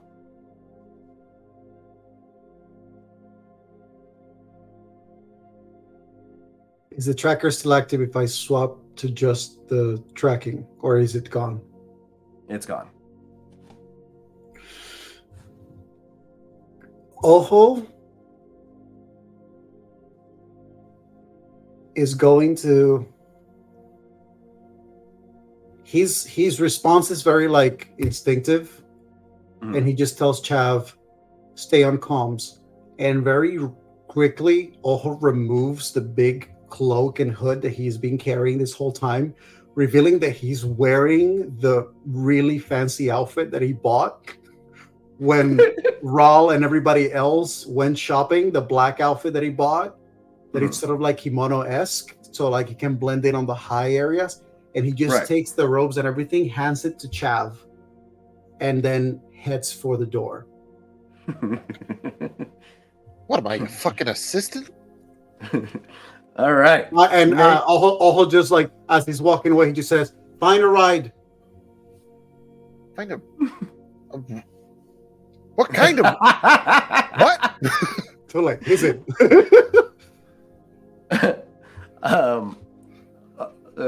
To resolve that, Chav, you take a look around in this confusion. A ride? What do you mean? Find a ride? And you look over. There's a whole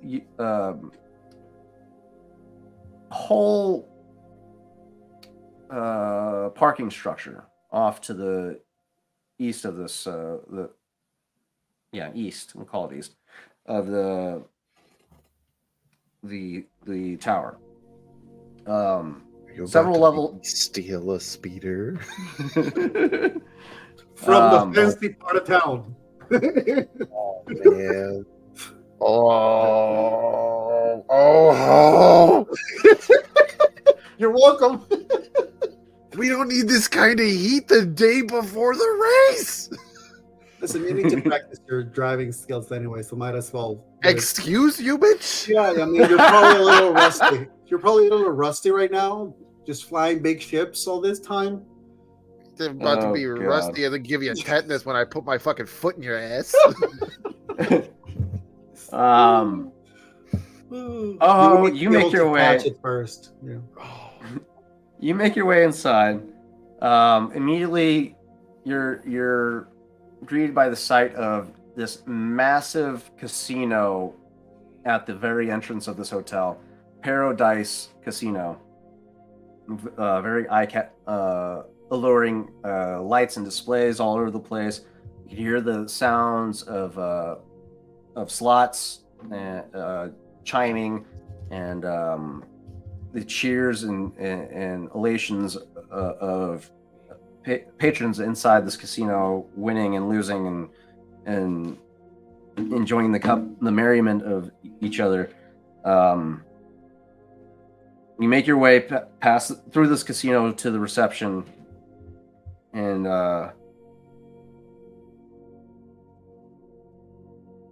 you're greeted by a human receptionist at the at the front. A little badge on her uniform. By the name of Kayla. Long brown hair tied up in a professional ponytail. Very very rigid posture and a very professional demeanor. Hi, welcome to the Art Specimen, Paradise in the Clouds.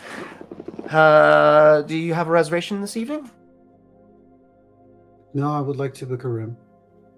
A room. And what kind of room are we looking to reserve for the evening? Master suites. We have ground level suites available. We have. I'm hoping something VIP. with a view, perhaps the 15th floor. Oh, I'm sorry. The 15th level is currently not available at this time. Oh, all the rooms? Oh, each level is a room, sir. Oh. Have you not been here before? Oh, it's my first time. I might try my luck later tonight. Okay. Can I get a name for the reservation, please? Yes. Damn it, I'm trying to remember what name I gave. I gave a fake name the other day. I'm like, damn it!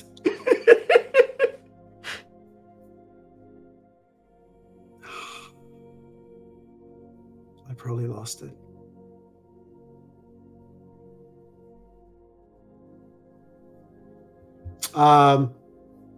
He's gonna just say, Theladan. Theladan. And how many for this reservation, sir? Just me. Oh, okay. I mean, I might have my valet bring some of my things later. Okay. We have availability on the 20th and 10th floor. Rather busy. Not surprisingly, with the Grand Prix coming up, reservations are limited. In that case, I will take the 20th floor. 20th it is. Okay. That's going to run you about 800 credits a night. We provide bellhop service for all of your luggage, should you need it. You have a fully stocked bar and mini fridge in the suite available to you at your discretion. Breakfast service at 8 a.m. and turnover service at 11. Perfect. And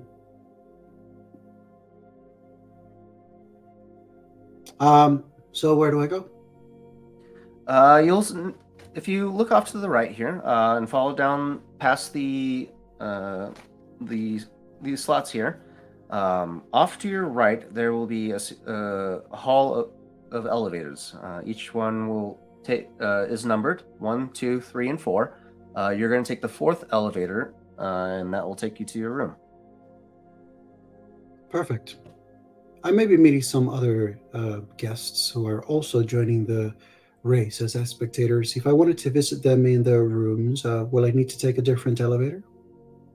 Yes, each room has its own access, and it's an added security feature for the privacy of our more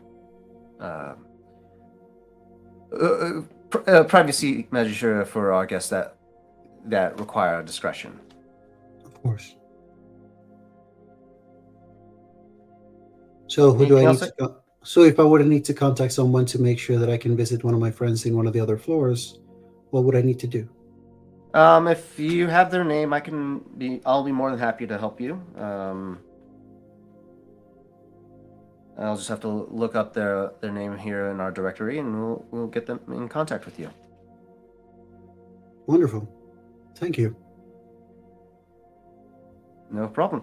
Do you want me to reach out to them now, or will you be inquiring later? I will do it later after I have settled. Okay, sounds good. If you need help, feel free to grab one of our floor managers, and they'll be happy to assist you with directing.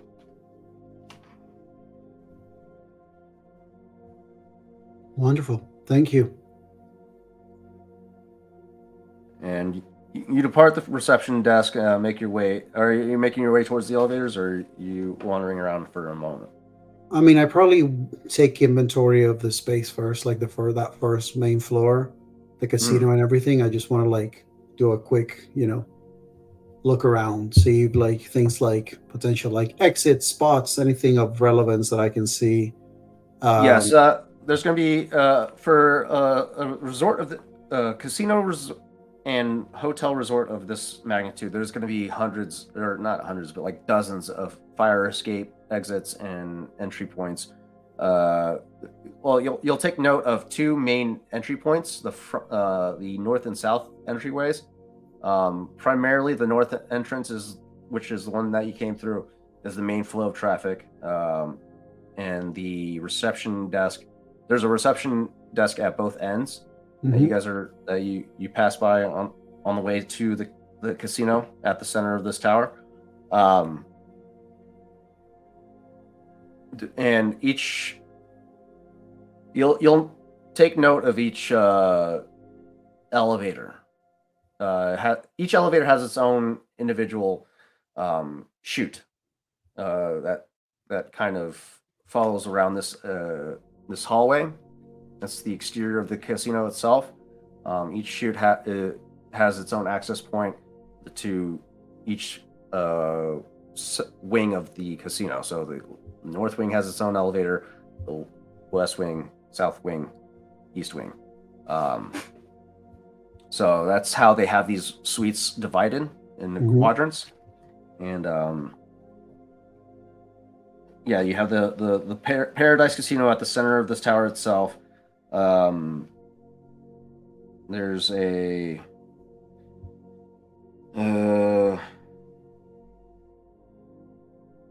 you'll take notice of several wing guard officers patrolling throughout this resort, just keeping eyes on the patrons of the casino, ensuring that the peace isn't disturbed. You'll also take notice of all of the vast security cameras that cover every inch of this resort. And let's see. As you look up,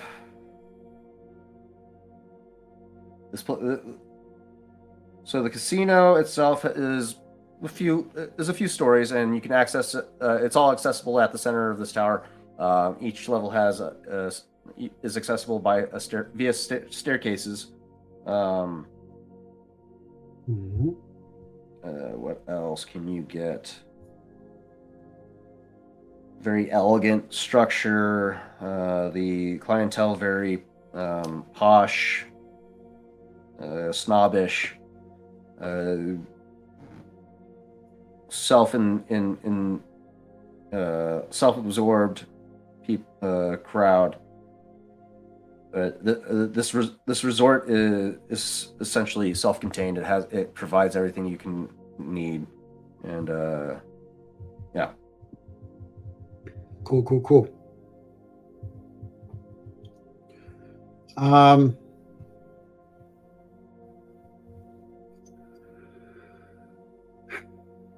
Are these elevators the kind where, like, are you able to see the numbers of where they're going or where they're stopping, or no?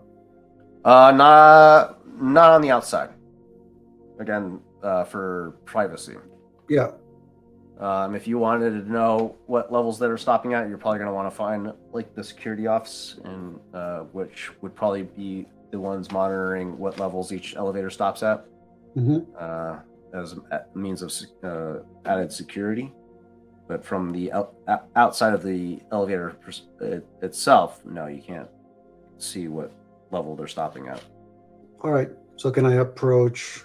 I probably would look to approach anyone who sees in the vicinity that may know the information to ask about the elevators. Okay. Yeah, you see a floor manager, Latrillian male, by the name of on the name tag on his suit jacket says Leviani.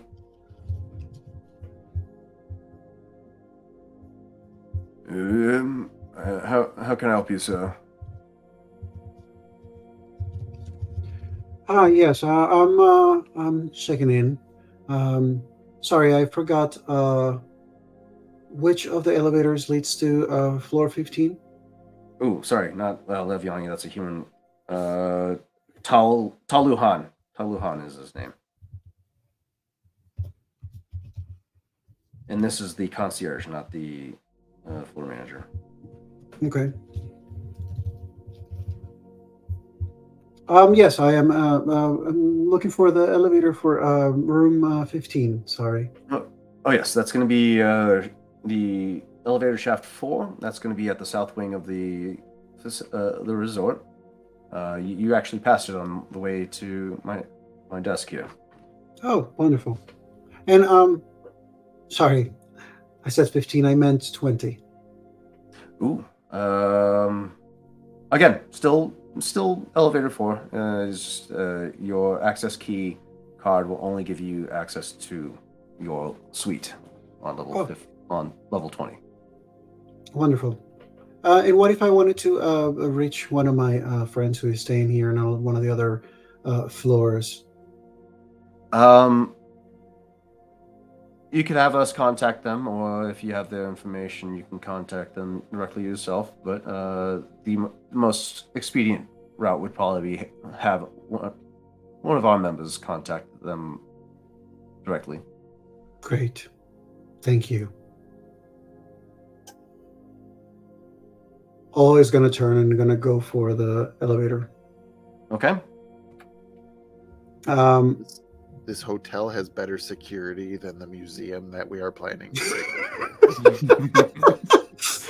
If the museum had this security, the gift shop would still be standing. Yeah, for real. We would have walked in and been like, "Sorry, can't help you." Oh man. Yeah, these guys. This hotel takes security very seriously. But yeah, so you know, elevator 4 can access 15. It's just your key card only accesses your suite specifically. Yeah. And it's automated. Once you get to the elevator, you'll notice that it's automated. There's no button for you to select on the card itself. You just tap your room key to the RFID scanner, and it takes you directly to your floor.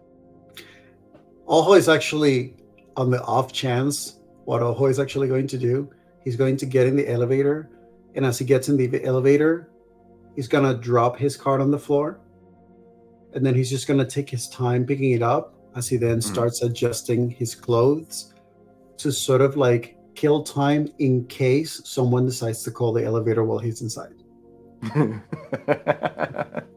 Okay. Let's see. Let's pull up. Un momento, por favor, as I pull up Uno, the NPC. dos, un, dos, tres. Cuatro.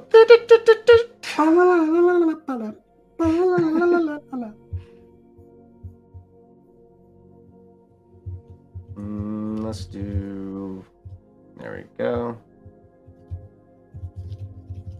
All right.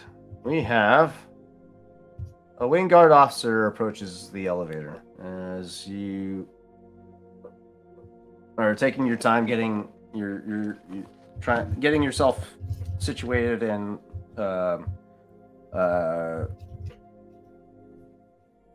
the officer approaches you. Excuse me, sir. Are you intending on using the elevator, or are you planning to dawdle? It's one guest per car at a time for security. Oh, apologies. I forgot to tap, and then he just taps. Okay. No worries, sir. Just be mindful. We have other guests within the resort, and as he says that, that's when the doors begin to close, and as soon as it closes, you feel the car shift, and you begin to ascend.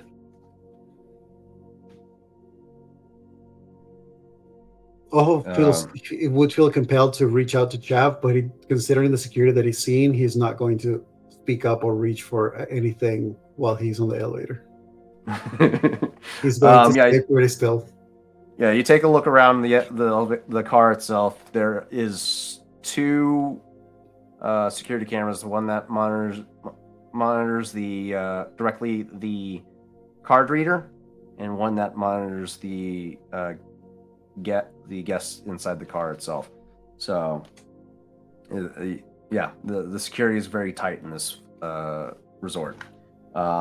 Your floor, or you ascend to the 20th floor. The doors pop open, and you enter into your suite. It's very elegant,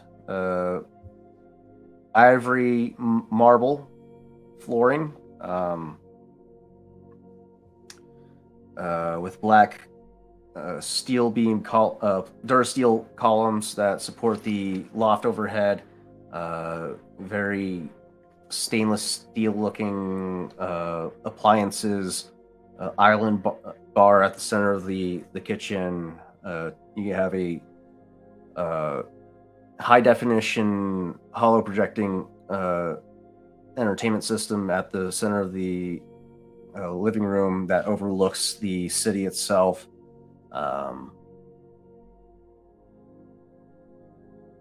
Is there a balcony?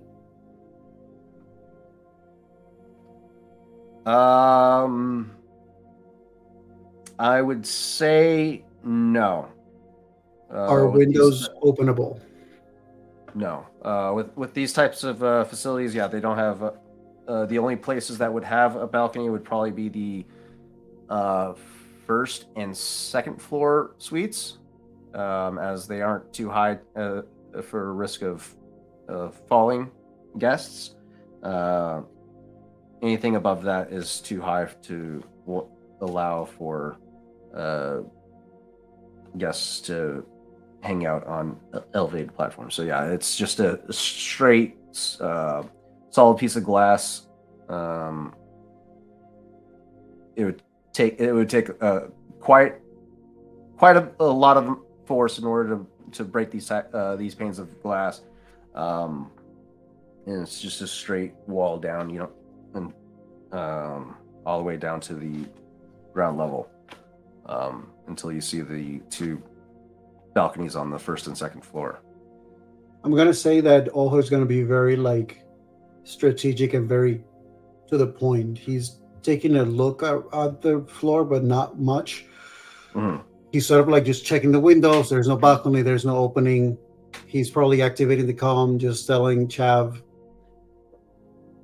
got a suite on the 20th floor.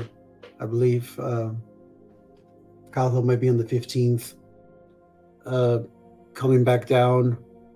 Keep an eye to see if you see any movement outside or anyone coming out. So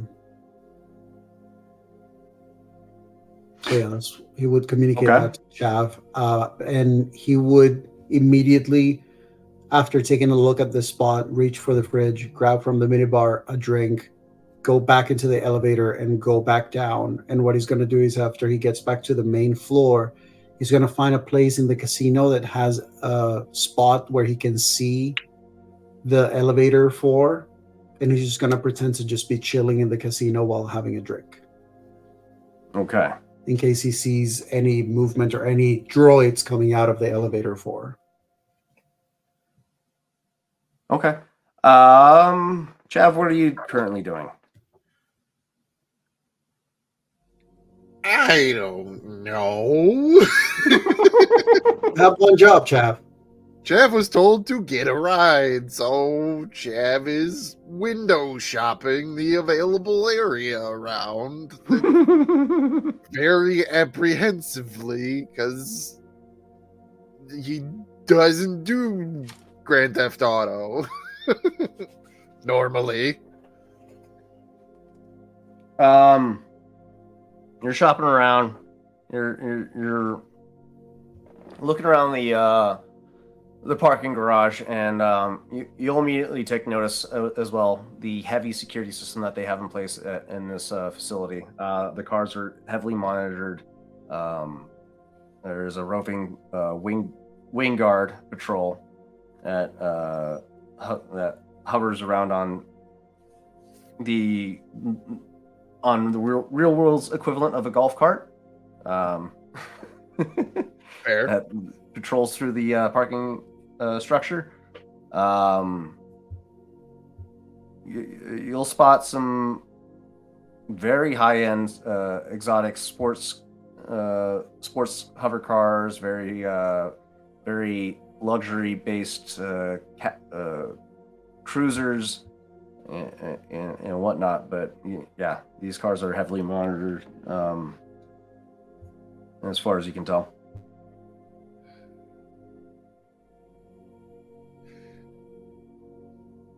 Did I carry the things that I bought with me? I don't know. What did you buy? A lot of clothing and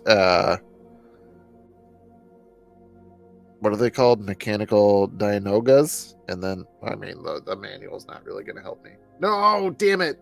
The manual reminded me. I took the manual and then I had everything else shipped. Fuck. Oh, yeah, that's right. Yeah. It's all That's right. right. Might still be able to finagle this angle.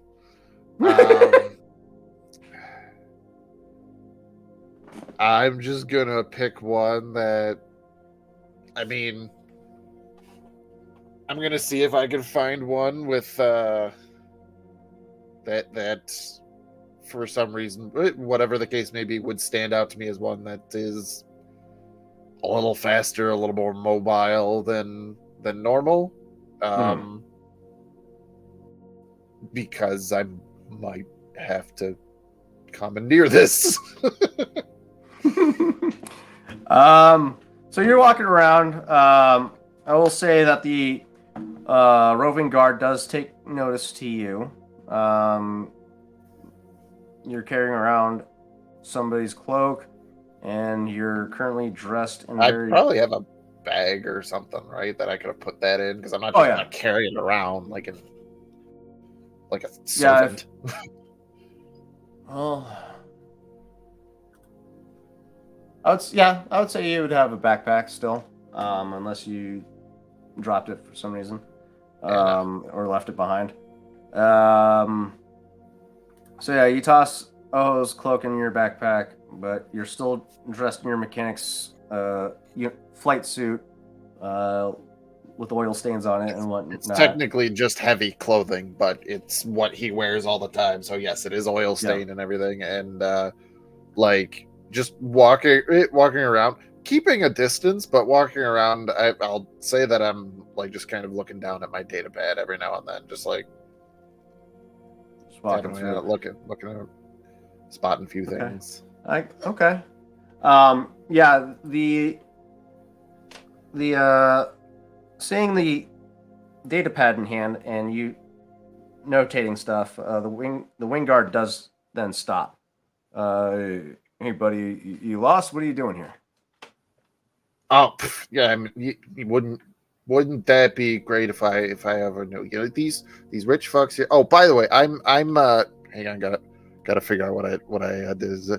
I'm with Triple Auric. I got a call from one of these rich guys in here. I guess he's got a tail light out or something like that. Doesn't want to get pulled over. So I'm just trying to figure out where in the hell's he put his speeder at. You know what I mean? It's a thing. It'll be a quick job once I get there. I got all the things that I need. It's just in and out on with life.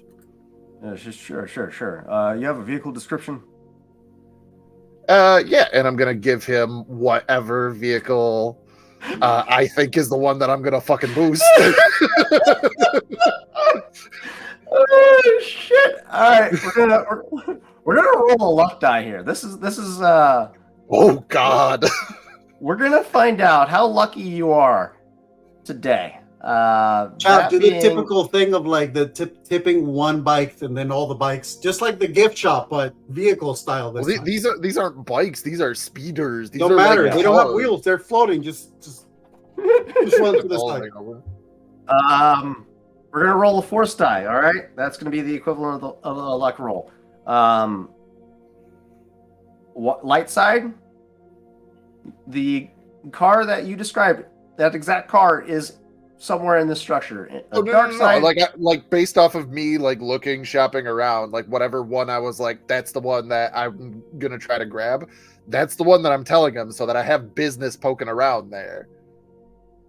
Okay, all right. Yeah. So I'm not just pulling this out of thin air. Like, oh, I hope that there's fucking a Dodge Charger that's black with red pinstripes down the side or something like that. Got you. So you're listing point out listing one of the prior vehicles you saw. Okay. Yeah. Okay. Like whichever one this is the one that I want. Gotcha. Like that's the one that I'm gonna describe. Okay, that's different. Okay. Yeah. Whew. That's different. All right. Oh, Dia left. Okay. So it's just gonna be the two of you today. All right. No problem. We can still get stuff done. So yeah. Just name drop. So yeah.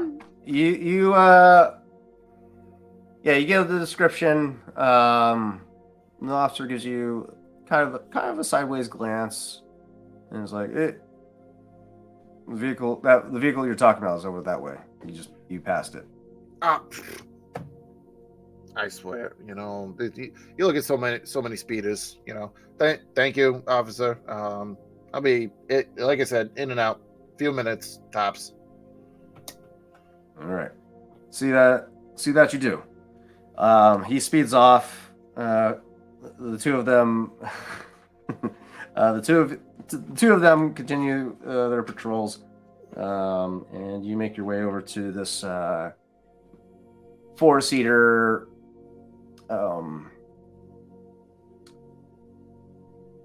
It's a four-seater air speeder. Four-seater air speeder. A sedan of sorts. It's got some decent speed. Let's see if the old vehicle book has something that we can pull from. I mean, perchance. I don't have the vehicle book open, but I do have the core rule book, and there is just air speeder. Get the fuck out of my way. Thank you. All right. Fine. I'll go over here. Motherfucker wasn't letting me have my book. My handy dandy Star Wars vehicle book. Spent. Okay. You find a T-47 airspeeder. Just kidding. Yo. I don't think that there's going to be anything that big here, but I mean, you tell me. Okay. All right, we got a M60 land speeder. That's land. We need an air speeder. We need something that can fly. Okay, let's go a little bit deeper. Ground vehicles. No. I want something sick. We're in the rich district here, so we got to find something nice. All right. You find not that. Come on, give me something cool. Spent $60 on this thing. You gotta give me something cool to work with. These are turning into frigates, aren't they? Yeah, these are freighters. I need a speeder. You know what? They'll roll away. All right. We're going to go with... Miney. Not a skiff. That's not going to be up here. The fuck? Come on. Oh, look, All right, there's just a Death Star. You find a M68 land speeder.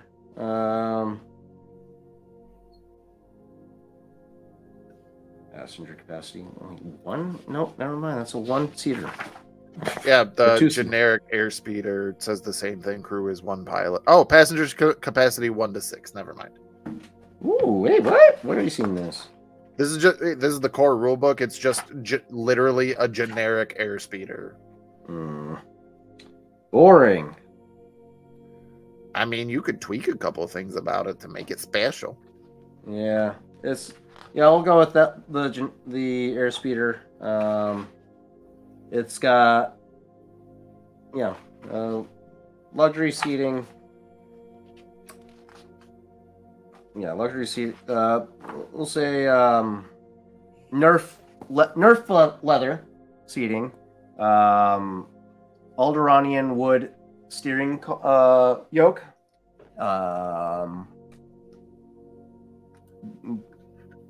Regal purple paint job. And closed cab. So yeah, this thing's... You know why Chav picked this one? Because it's Nerf or nothing.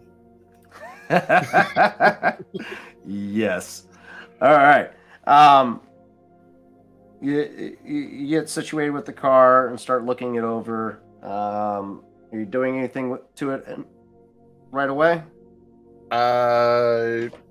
Not right away. Basically gonna make it. Am I being observed? Go ahead and give me an average perception check. Perception. You're funny. Nope, that's not the right one. There you go. 2 threats to beat. Perception, you say? Huh? So you just need perception. There it is. Just need 1 success. That's all you need. Don't mind if I do cash in a light side point. We're gonna kind of need some help here. So, wow! Hey, all right. Yeah. Okay. Yeah, with that, you immediately notice the security camera pointed in your direction. It's not focused in on you, but it's overseeing all the vehicles on this row in the lot. Yeah. So it's just the camera that's observing me currently. Yeah, just the camera. The roving security is probably, you can hear them on one of the higher levels. Speeding around Tokyo Drift.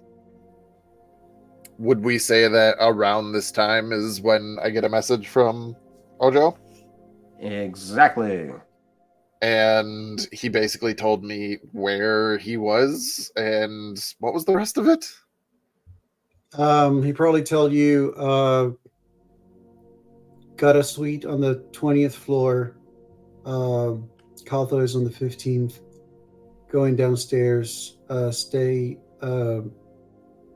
Keep alert in case if you see anything suspicious on the entrance. Do I have a line of sight on the entrance while I am in this position? No. Fuck. I will say this vehicle's on the southern side of the parking structure, which would oversee the southern entrance of the Yarth Vespin, but the entrance that Oho went through is on the north side. Fuck. And this is off to the side of the resort, so it doesn't even have a direct line of sight. You can just see what off to the you can see an angle or a portion of the front entrance, so you can't see its entirety. Trying to speak casually in this moment, just Do we still need a ride or nah?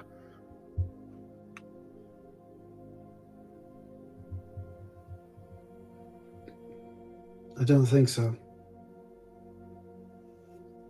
Are you? Oh, are you still by the fourth elevator 4, or are you somewhere else within the casino? No, I'm still by the elevator. Okay. All right. Yeah. Anything else, Chef?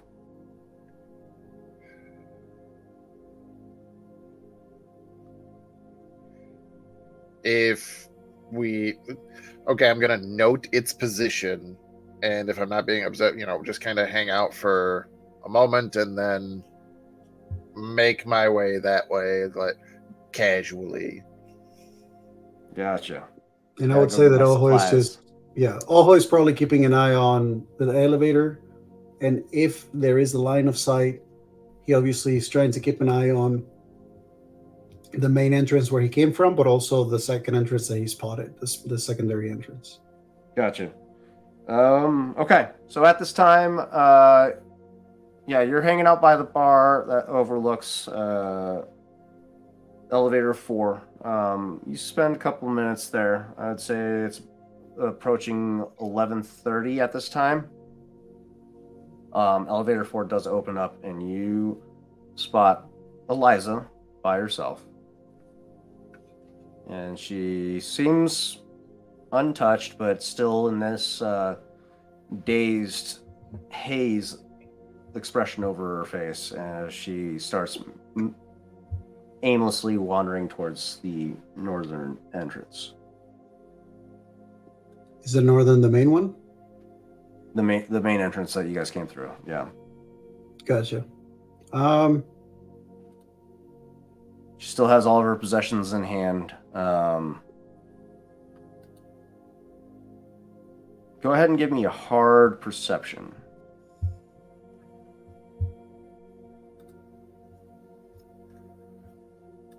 And I'll cash in one to make it a challenge. Rude. That's just mean. Yeah, it could have been worse. 3 failures, 1 threat. No, I can't win that.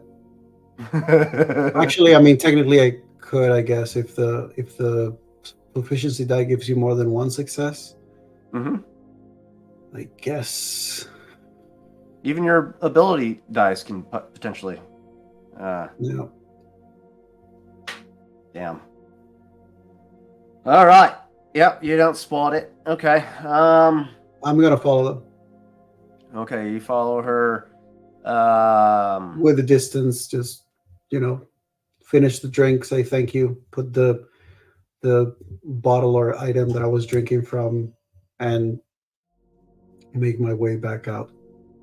Downtown, walking past faces, passing them hometown. So yeah, you follow in tow of Eliza, and as you guys approach the northern entrance, that's where we'll take our intermission. Thank you guys for tuning in for the Star Wars role-playing game. We're going to take a quick 10... Is it 10 or 5? I can't remember. One of those. One of those.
Hello and welcome back to all you wonderful 2B Dicers. Again, I am Daddy Tarzan.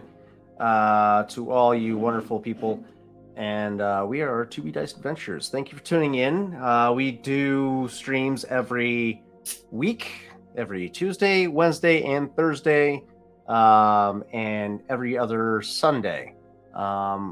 Due to the interruption to this week's schedule for Frontiers of Ebron, we are pushed back the episode to next Sunday. So be on the lookout for that. Any and all past episodes that you may have missed, you are able to look us up on YouTube to catch up at your leisure, and you can do what our lovely pilot here does and watch in 1.5 speed, so that way you can catch up even faster. 1.5 speed, they do like you can do 1.25. It's 1.5 is too fast. You can actually, I think it's all the way up to 2.5 if you are on crack or something. Again, we are 2B Dice Adventures. We host a series of different stories that you can binge on. Star Wars, a space opera. Dimensional Dial on Wednesdays is a portal fantasy. Tales of Varden on Thursdays is a seafaring high fantasy story, and then Frontiers of Ebron is a wild western high fantasy story. We have everything that you could think of. This is one of the only stories that is not D&D. It is a different mechanics altogether, which runs kind of similarly in line with World of Darkness and what other games run similarly to this platform? Anything that uses the World of Darkness rule set, so Vampire the Masquerade, Werewolf the Apocalypse, Age of the Awakening, blah, blah, blah, blah, blah, blah, blah, blah. Right, exactly. Yeah, it's a narrative-based dice system where the results are interpreted up to both the players and the GM. That makes for phenomenal storytelling on both parties involved. So it's not up to numbers; it's up to the number of successes and failures. Successes and failures cancel out each other, as do advantages and threats. The only things that don't get canceled out are triumphs and despairs. Triumphs and despairs can be saved up for later uses throughout the game. You can use it to impose a challenge on a difficulty check. You can use it to impose a critical injury on a target, so on and so forth. There's so many implementations of triumphs and despairs that it's really up to your imagination. And that's what I love about this platform, is the versatility that it allows for storytelling. Once we complete the Dimensional Dial, there is talks of working in World of Darkness. Just little teaser, but it's something to look out for. It's gonna be fun.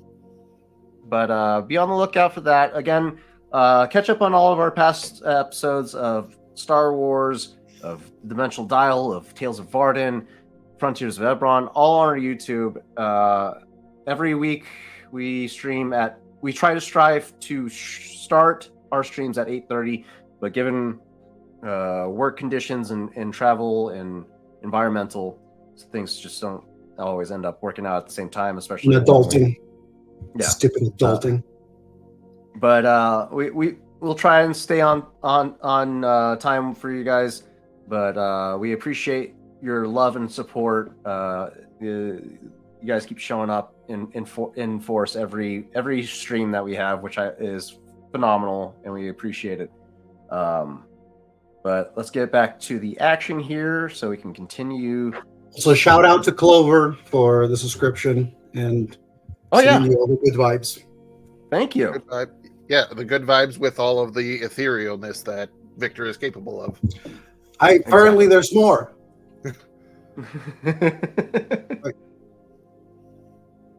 Oh my God! What is this? You have too much power. He's transcended. I have become one with a machine.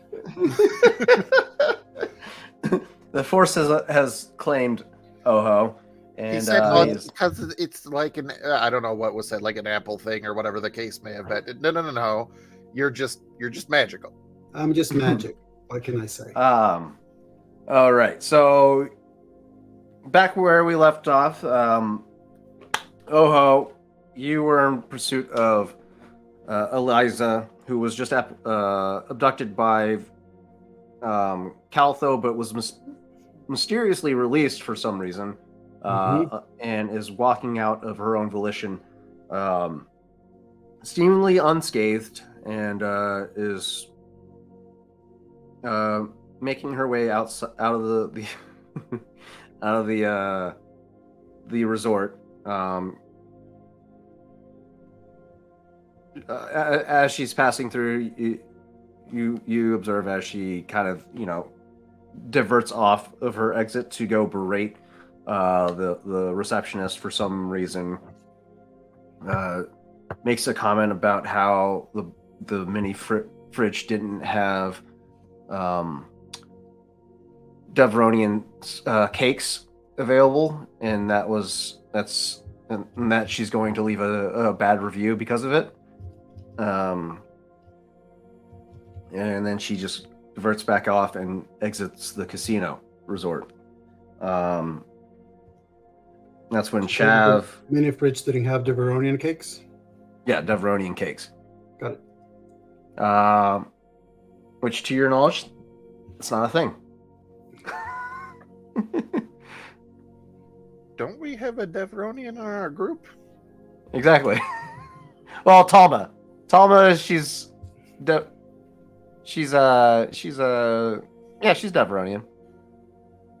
Are we picking up on code?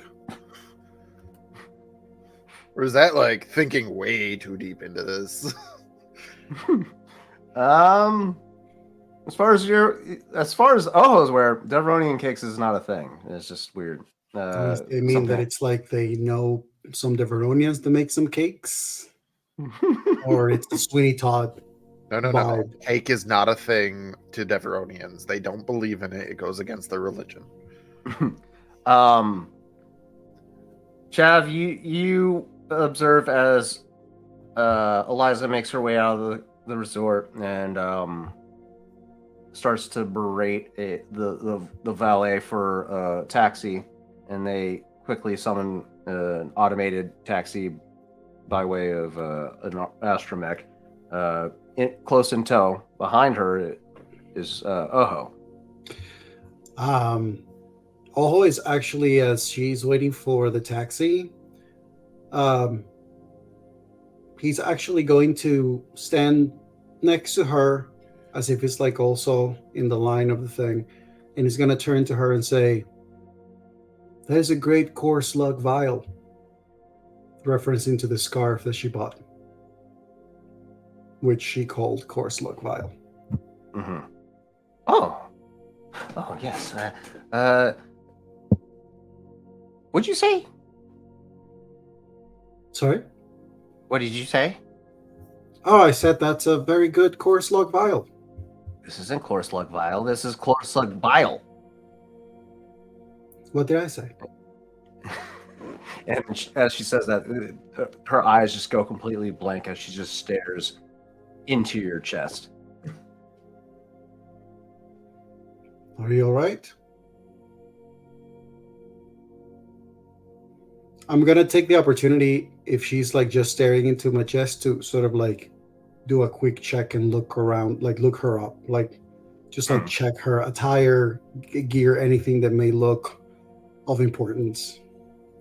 You look her over and you'll notice the necklace that she's wearing around her neck. Mm-hmm. You'll see the surveillance tagger adorned at the center of the necklace as if she attached it like a medallion.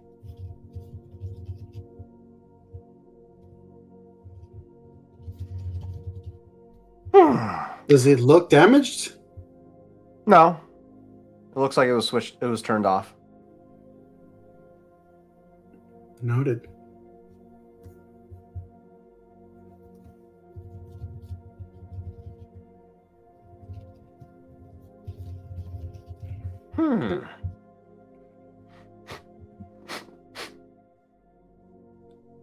Why do you smell like Rancor shit? Oh, it's probably all the Ognot bits that I've been eating. You should see a dentist for that. Do you recommend any particular ones?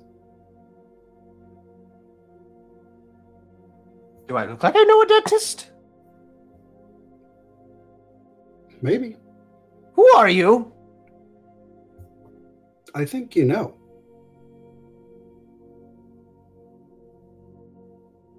Do I know you? Do you?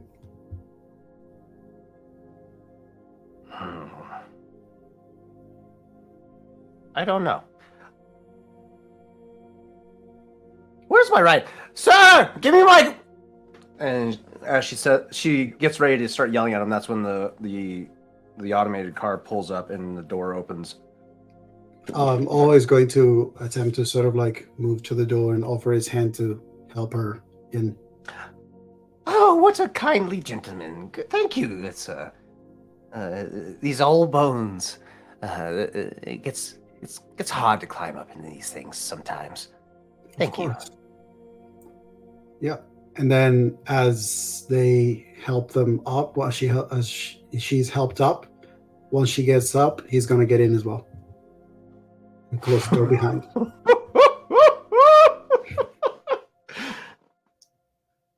Okay. All right. You get in the car. Comlinks up into Chav discreetly. All right. You get in the cab.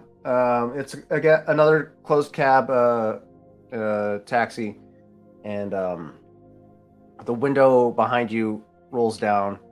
She doesn't even seem to like acknowledge that you entered the car with her. She just shit, where's my book? Need my book. Where's the map? The book. She needs to go where? Exactly. Relax. I'm the map. It's all up here. Is it? Is it?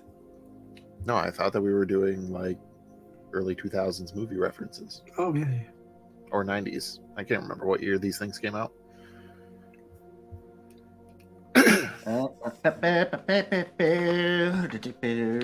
Where is... It's right there.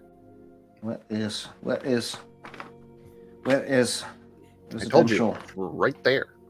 It's right there. I see it. She tells the droid to take her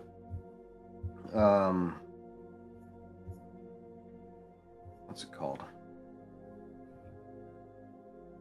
To the east sector, east residential sector of Cloud City, and specifically the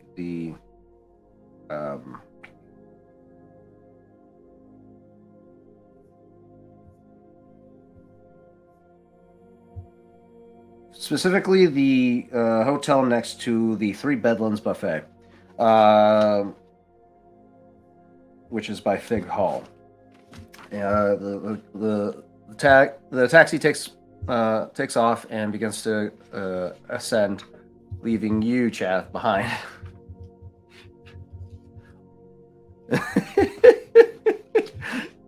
The window to the pilot, the droid pilot, raises, and the cab grows dim. And Eliza just sits there quietly, just staring blankly. Not at you, just staring blankly into the window screen behind you. So she gave an address to a hotel, correct? Mm-hmm.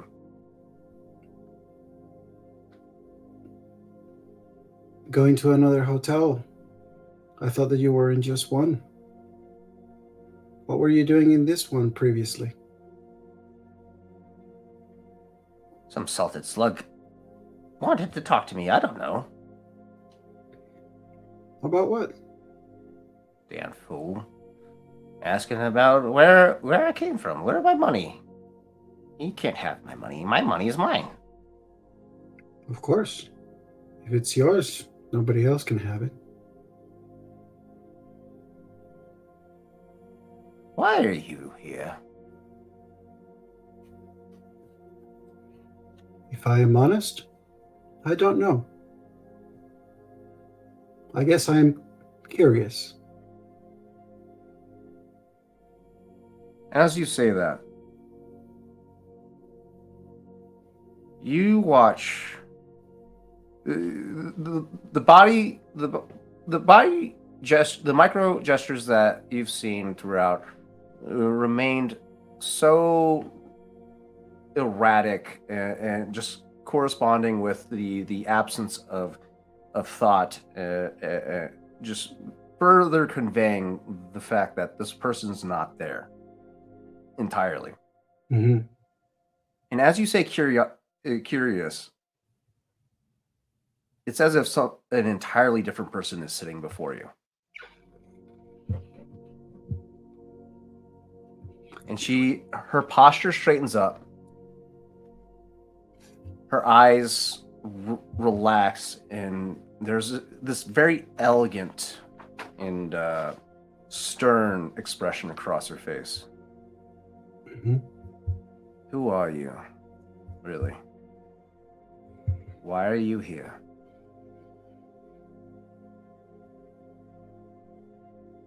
Like I said, I'm curious.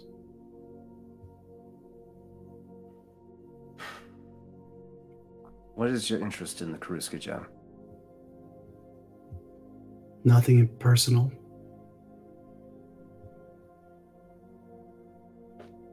The question is, what is yours? My business is of my own. True. Still figured I'd ask.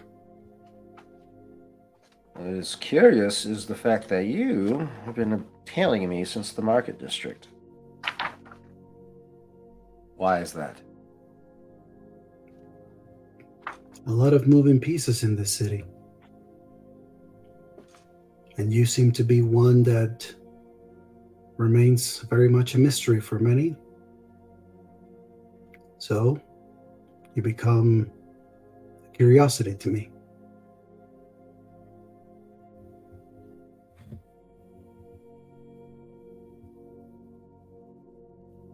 How did you know about me?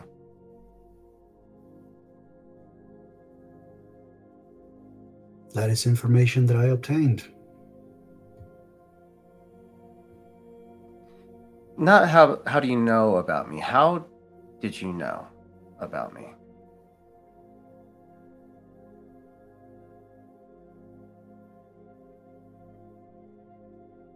A feeling, I suppose. Something like a puzzle that is not meant to fit, not by mistake, but just because it's deliberately not fitting.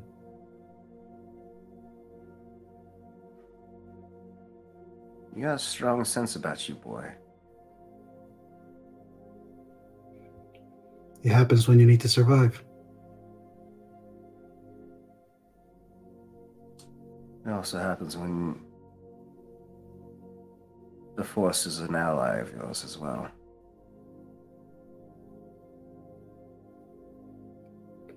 I wouldn't know much about that. Your connection tells me otherwise. Which means that you are also with it, if you can sense it. An astute observation. And that makes me think that perhaps the reason for this gem for you is more personal than most. And pieces fall together, don't they? They always do. So what is your interest in the gem? Again, I ask you. It's just a job.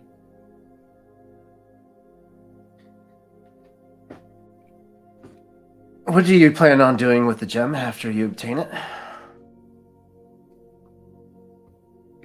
I have no interest in it. Do you? I do, yes. Have you heard the rumors that surround this gem? I've heard some. Are you aware that kyber crystals are becoming increasingly more and more difficult to acquire these days? I wouldn't know much about that, but if you say so, then I suppose that this gem is of much value for anyone looking to obtain kyber crystals. Indeed. You see, my lightsaber was damaged after the Empire. I've been without it for some time. It functions, but it's not reliable. The power crystal itself was damaged in the struggles, and I need a new power source. That Karuska gem is my intended power source. What side did you fight for? I fight for survival, my friend. And we have a lot in common. I get a sense about you that there's more to this than just a job.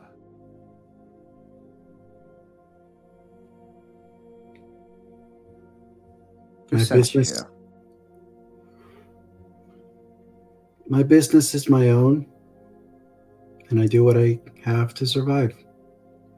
I understand that, but if your business puts my survival in jeopardy, then I'm afraid we're at odds. I don't think there's anything that says that we may not be able to work in allegiance.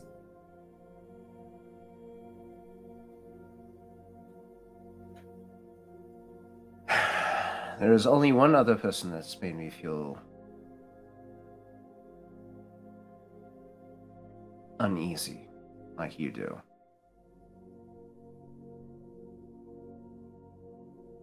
Who would that be?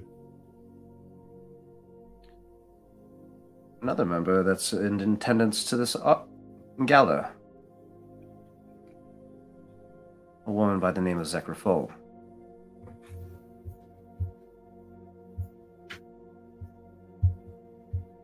The Force tells me there's something more to her.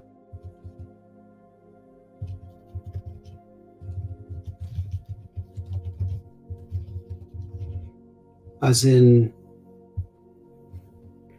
does the Force tell you that they are too attuned to it? No. The Force is warning me against her, like it is warning me against you.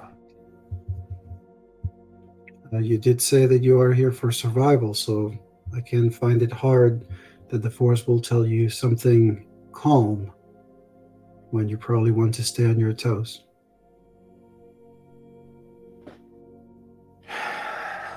I don't know what her motivations are.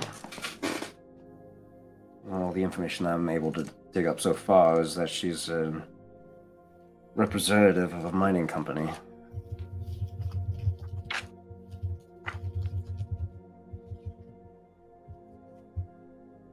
But her presence in this auction puts me at unease. Are you worried about... Oh, go ahead. You say we can work in allegiance with one another. The Force is telling me that I shouldn't trust you. You shouldn't. hard to work in allegiance with someone you don't trust. Don't focus on the trust, focus on the goal.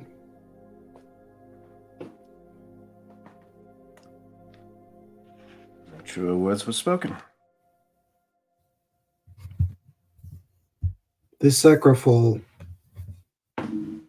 were you concerned about them because of you particularly, or in general?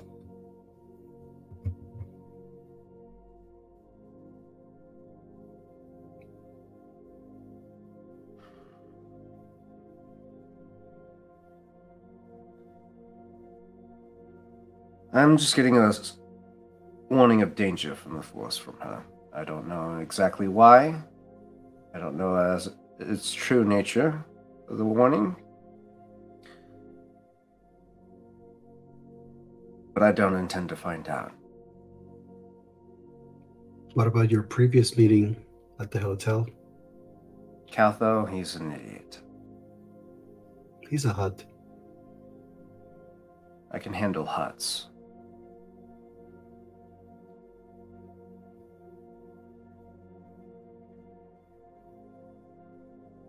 What do you hope to attain from this interaction, besides learning gaining my true nature? Like I said, it's all about the goal. I had to take the chance in case there was something here that could help me succeed in whatever I must do.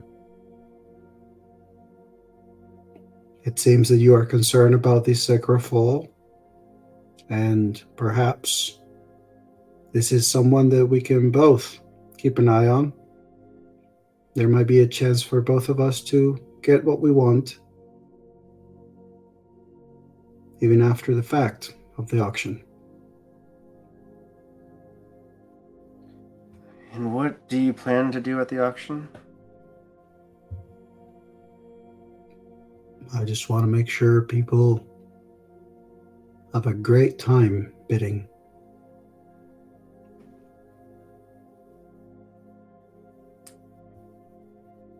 Go ahead and give me Some bullshit that I'm not going to have. That's for I'm sure. I keep doing this. I can't help it. I need to re-roll this goddamn sheet. I have to redo this character Just sheet. give me a daunting cool check, why don't you? Tell me a daunting cool check that you probably have cool for like -3 in cool. Oh no, this is a contested roll. It's not a difficulty, so you're gonna have to roll a.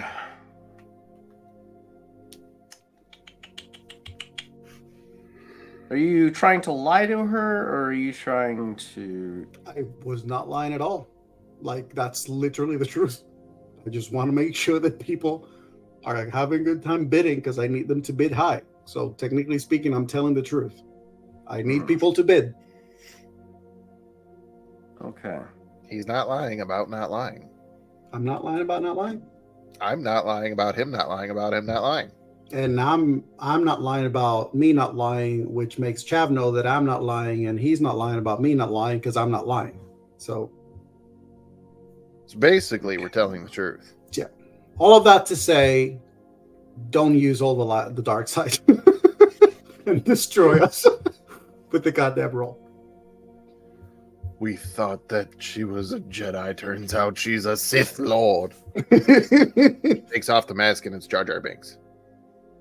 I mean, Now there are two of them. turns out this is Asajj Ventress as an old lady. No, Darth Jar Jar just peels off a mask. Yusa in deep doo-doo force lightning. Yusa had discovered me. Yusa must have died. This is unhinged. I love it. I need to check out this ability real quick. She can't threaten me. I'll throw Chav at her, and she will topple and fall over like a bunch of bookshelves of gift shop. It'll be like it's one of those like random. It's kind of like the coyote and the roadrunner. Like the anvil falls no matter where they are. Similar with this. Like Chav shows up and a fucking bookshelf like gift shops thing just falls. Doesn't matter where you are. Middle of the desert in Tatooine. It makes sense that this is the first time that it's happened in Chav's life because he's never surrounded by bookshelves. Fair.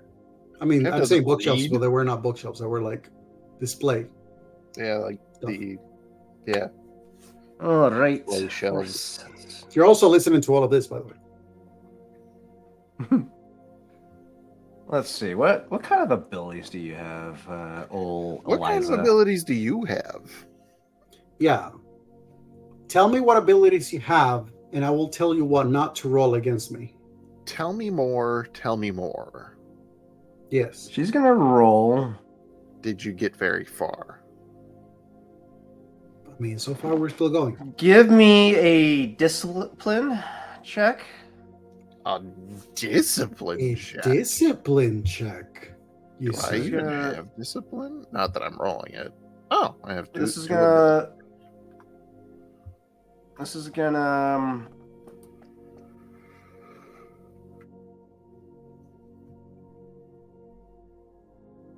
She's gonna roll vigilance against it. I'm gonna. Oh, no. That's not even. Wait, that's not right. Or it's cool, not cool, or not vigilance. Cool. Even better. Oh, well. Fuck off. Fuck right off then. Didn't How even need to about- upgrade. How about you? Jesus Christ. I don't. Boy, I'm not even. you're good, but I can see right through you.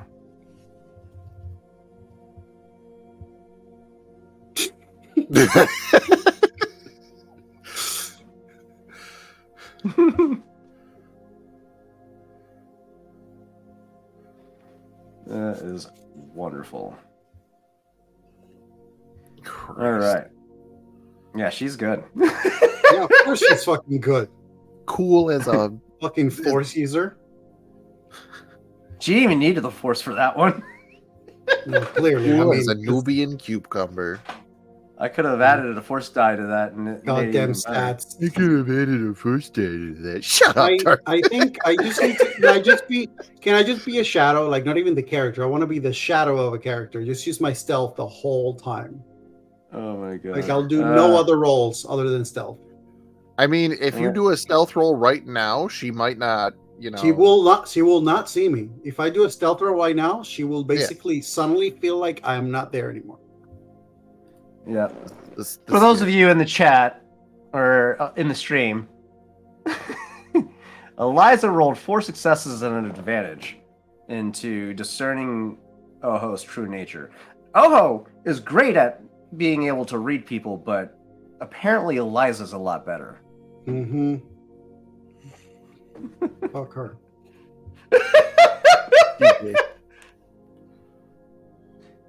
So, do you plan on being truthful with me, boy, or are you It wasn't clinging lying. to the hope that you can deceive me? Oh, I was not lying. Concealing, maybe. Concealing, lying, a mission of truth. Just as I'm sure that you are omitting some yourself. I wouldn't expect you to give me all your truth. I wouldn't think that you would expect any other different from me.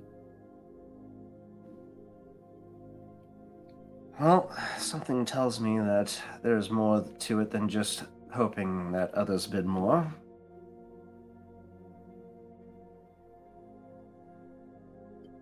This gem, what you need it for your saber, would you need the entire gem? Or would the gem be able to create enough for more than one? That depends on the refinement process. If we're able to safely refine it, we could, depending on its size, produce multiple power crystals. But I don't have that type of technology at my disposal. But you probably know who does. If I did, they're probably long dead. Thanks to the rise of the Empire.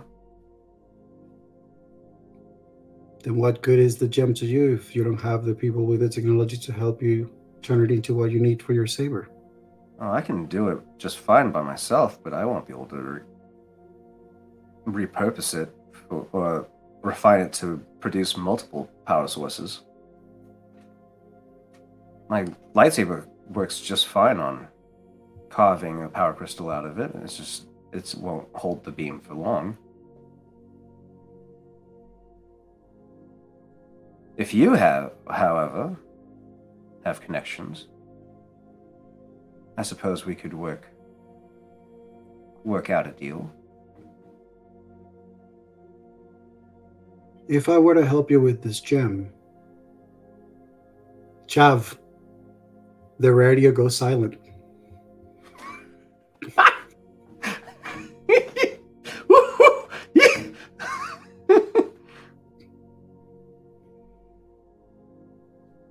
Would you teach me how to build one? Ooh, what an interesting prospect.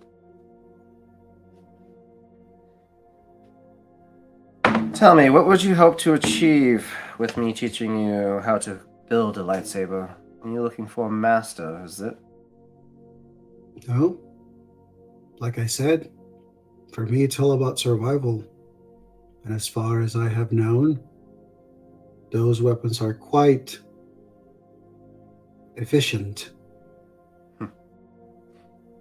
Good.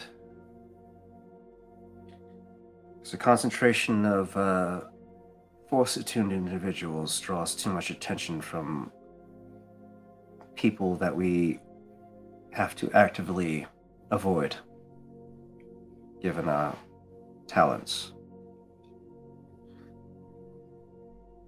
So the prospect of me being your master is out of the question. But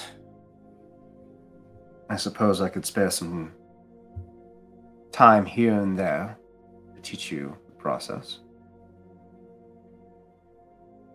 You said that you sensed the force in me. Is there a way for me to hide it?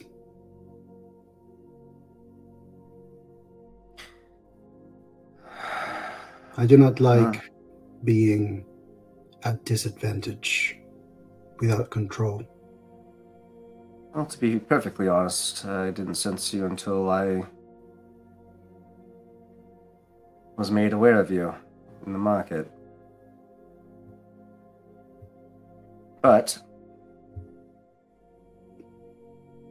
for those of us with odd abilities, the best way to avoid detection is to avoid congregating with any of our ilk.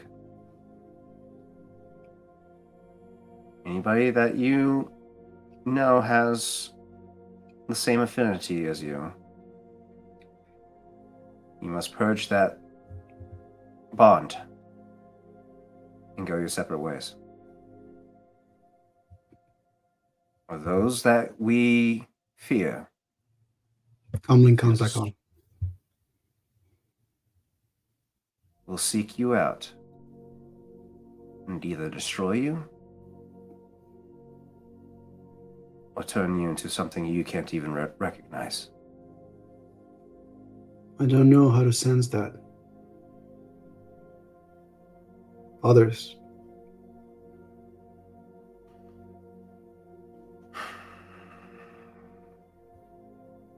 Something tells me you have somebody you hold dear. Force tells me you have a strong connection to this person.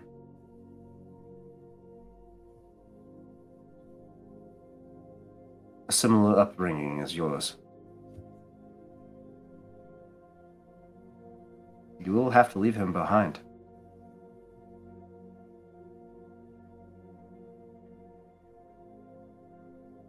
If you hope to avoid, to outrun these pursuers.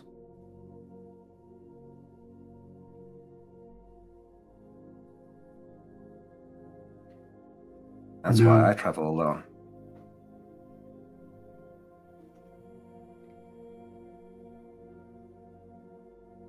Others will just slow you down. Maybe you just never found someone who could keep up.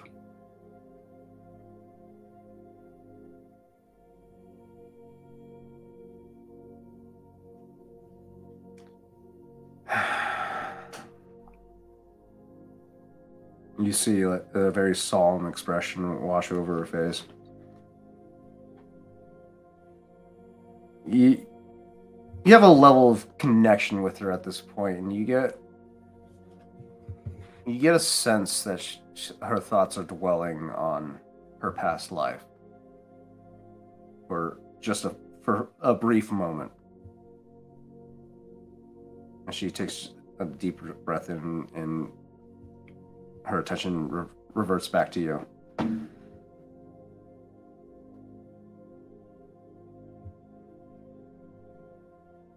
If you are determined to stay with them, run fast,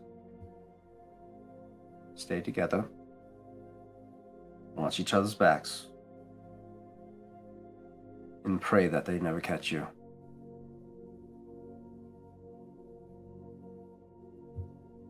We've come this far. Good. Hold on to that hope. At this time, the cab comes to a complete stop in front of the hotel that she is currently staying at. She goes for the door and pauses for a brief moment.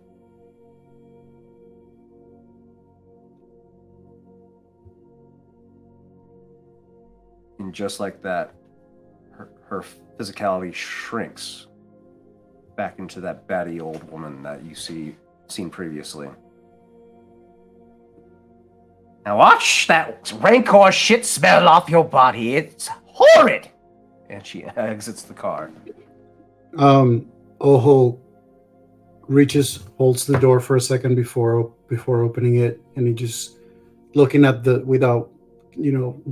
facade. He just says,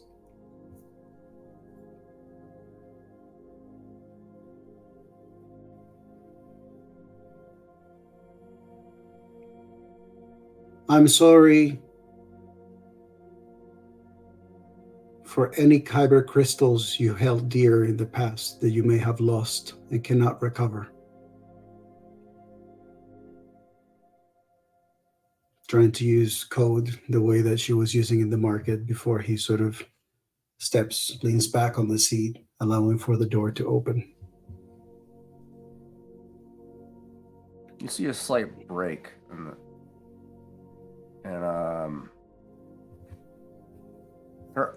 you watch her eyes. There's like a slight gloss for just a moment, as if tears were beginning to well for a second, but in a blink of an eye, it washes away, and she's just lets out a huff and exits the vehicle in that same disconjointed, rambling and beratement of everyone every poor soul that crosses her path, and she enters the hotel. Oho is gonna watch her make her way into the hotel before closing the door, just sitting in silence for a while, thinking about some of the things she said.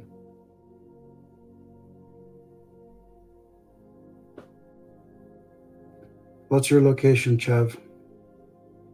And he's just gonna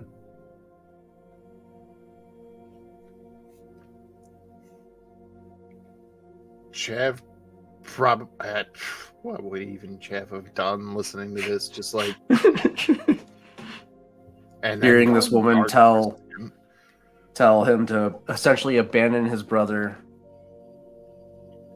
seek out or continue running until he can run no more. Just leaving everything he knows behind.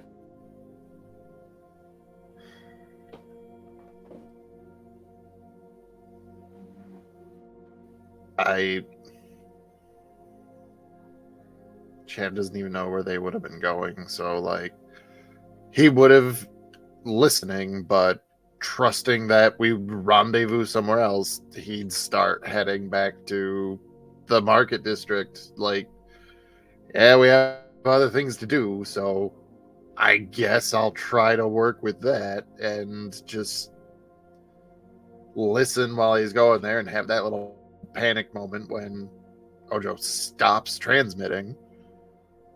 So just like very short response of just on the way back to the market. I'll meet you there. And so I tell the taxi to take me to the market so I can rendezvous with Chef. Okay. If I'm correct, Chav, you're heading to Honest Rex, is that right? Correct. Okay, Honest Rex on the 100 map 10. What did you say, like 121st or something? 121st is Market Row. Market Row's 7. 10 is a couple levels down further, so I would say 130, 135, around that level. Sounds about right. Yeah, purchase and smugglers are past level 21, between level 121 and 160. So yeah, so you guys are going to the market district. Chav, you're the first to arrive at Honest Rex Speeders. We need to change the music up to something a little more upbeat because that was a little depressing. Abandon your brother. You're gonna die. They're gonna turn you into the dark side. There's no hope no more. You're all gonna die. In a galaxy far. Victor, stop. Are you in the main account? You're better at choosing music than I am. We just want something a little more upbeat. What you want, bro? Upbeat, yeah. Maybe like Bazaar or like Market. Well, if only things were labeled that way. Right. We'll make it so then.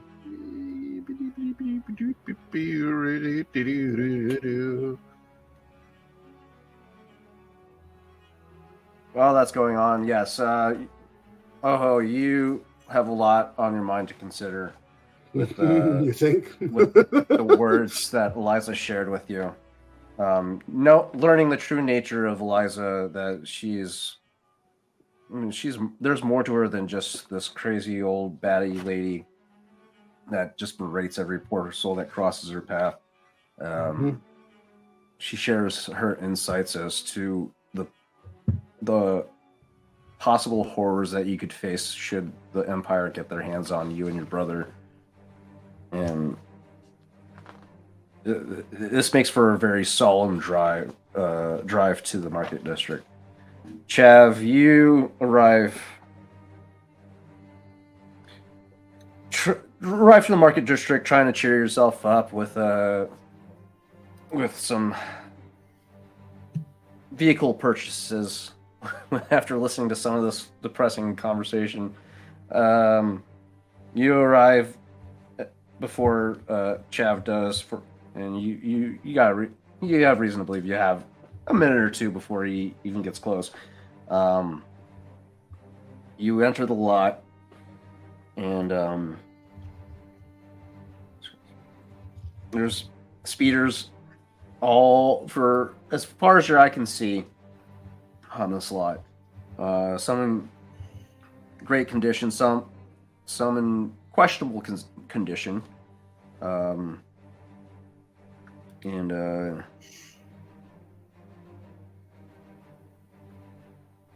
As you approach the office building, you're greeted by a human male with a balding horseshoe hairstyle, with a slight with a comb over and long hair in the back. You hear the clink of a cybernetic leg, left leg, and you can immediately spot on his right arm a cybernetic prosthetic.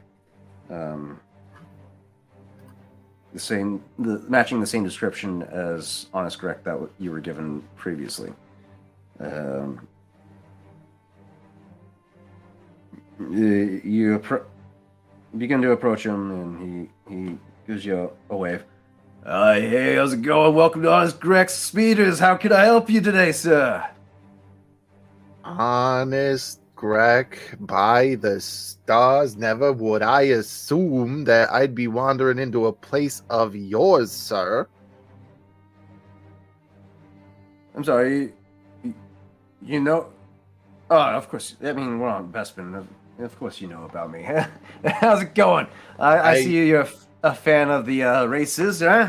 More than a fan, I'm going to be competing tomorrow, so definitely needed to stop in here and, have some words with the master himself. How's the speeder business? Yeah. Doesn't exactly hold up to the thrills of, racing a cloud car through the perils of the Cloud Car Grand Prix, but, I mean, honestly, it's kind of boring shit. But honestly, I get it. What can I do for you? You looking for pointers? Well, I mean, if you got a couple, maybe we'll see about that. But I mean, I did just talk to Chad up a few levels, and I bought him out of G suits. I actually didn't have any for me and my co-pilot. He only had one in stock. Said that you might have another one. So that's the main reason. Well, not the main reason. That's what led me here. But I mean, hearing that it was Honest Greg Speeders, I mean, definitely had to give it a look over, see if there's anything that tickles the fancy. So before you stands this 50-year-old overweight balding individual, olive skin.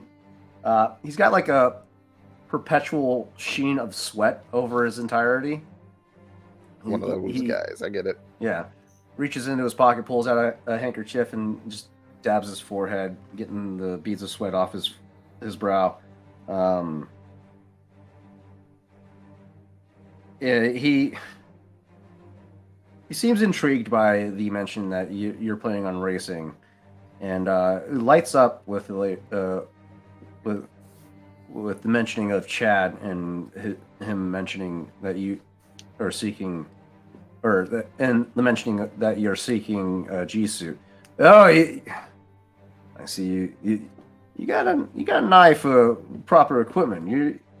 Matter of fact, do I still have my suit? Oh no.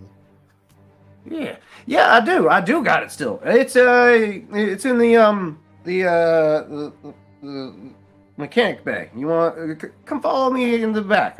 I'll give you a little tour as it were. But again, by the stars, I couldn't. I am elated, sir. I am beside myself and a few other people. Well, I gotta appease my fans, So this is this lot. This is some of the best cars you can get in this sector. Honestly, these speeders are pristine quality. If the used lot is more up your alley, I got a top of the line T47 that you would absolutely adore. But let's go to the shop. We'll take a gander at my G suit on the rack. To be honest, it's been collecting dust up there, so it's not like in the best of conditions. But I used to race a time or two in this suit. And He'll take you past the lot and into the back where the the mechanic bay lot in the back, and he disappears into an office space in the back, and he asks you to wait out into the bay. Yeah, sure. What you gotta do? You can hear the clanging of security locker doors being slammed open and closed as you get a sense that he's like tearing through this what sounds like a locker room, trying to find out where he stashed it, as it's probably been quite some time since he's last pulled this thing out. Takes about like 5 minutes before he finally emerges with the suit in hand. Here it is. I'm gonna go ahead and apologize in advance. Not in the best conditions, and as he says that, he shows you the suit. It's got some patches missing in it, or worn into it, I should say. But it's, for as best as you can tell, not very operational G suit. It's just not looking the best. Chev's literally just gonna like, oh, I mean, but it's your. This is the one that I came down. I couldn't take yours. Well, no, it's fine, man. This is the suit that I actually crashed in, and believe it or not. Oh, look at that! You actually got the limbs attached again. Look at that. Well, I mean, in both cases, I even mean. Yeah, that's how I lost. That's how I lost the arm and the leg. Was in the last race. It was a gnarly accident, man. But yeah, it's a damn shame. What a damn shame indeed. But yeah. Yeah, no, I'll give it to you. Yeah. Tell you what, I'll even give it to you. Yeah, given the condition. So I did bring up the page again. Stock price is 2,000 credits. Right. Just no, he's hashing out like the price. He in his head like 500. I mean, it's not in the best conditions, but sentimental value. Hey! I'll give you full price like new for a legend in the for a legend of the sport. You know, don't you're doing me a favor here. Let me just, it means a lot. I don't need, no discount, none of that. Out of here with that. Just thank you so much. Oh, appreciate it. You're kind soul. What's your name, by the way? Chev Vistone is about to be playing over every single one of these monitors, all the way over this market district, plaza district, this district, that district, left, up, and down district. All right. Good to meet you, Chev. Honest Greg, and he holds out his cybernetic arm for you to shake. Give it an honest shake. As you grip it and you give it a shake, you can hear like some of the joints kind of like shake loosely. Like these needs a tune-up. It needs a tune-up. It sounds like it's about to fall off. But he, when you mention the race, he kind of gets like this very frustrated expression across his face, but it's countered with a pained smile. Like he's happy for you, but this race brings up some very bad memories for him. I would imagine. He listen.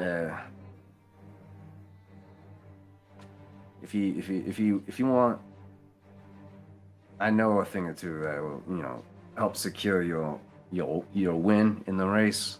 If you know what I mean. I am all ears, literally from my head to my toe. I am just ears.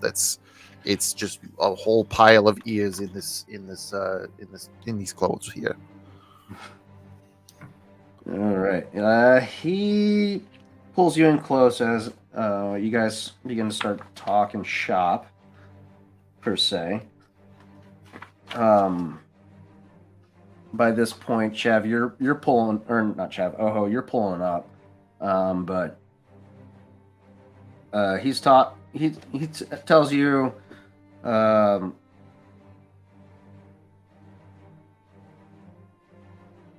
that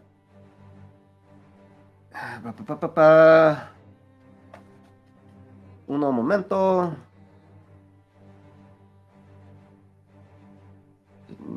There are many who exhaust all legitimate means of gaining edge. You can. It tells you that you can sabotage equipment of the competitors, both Stormhawk team and the supporting team Carbine Corray have constant electronic surveillance protecting their racing assets. So you'll have to bypass their security assets if you want to get past that. You get a sense that he's, spent a time or two tuning up other people's cloud cars.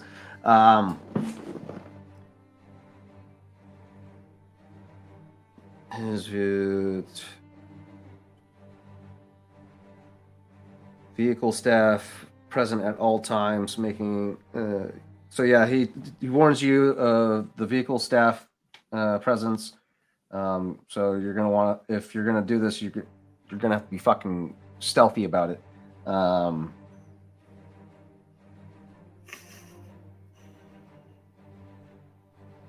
He also tells you Stormhawk. Stealth, you say? Stormhawk team and Carbine Corray. And then he tells you that if you need equipment, to seek out Terran Razor.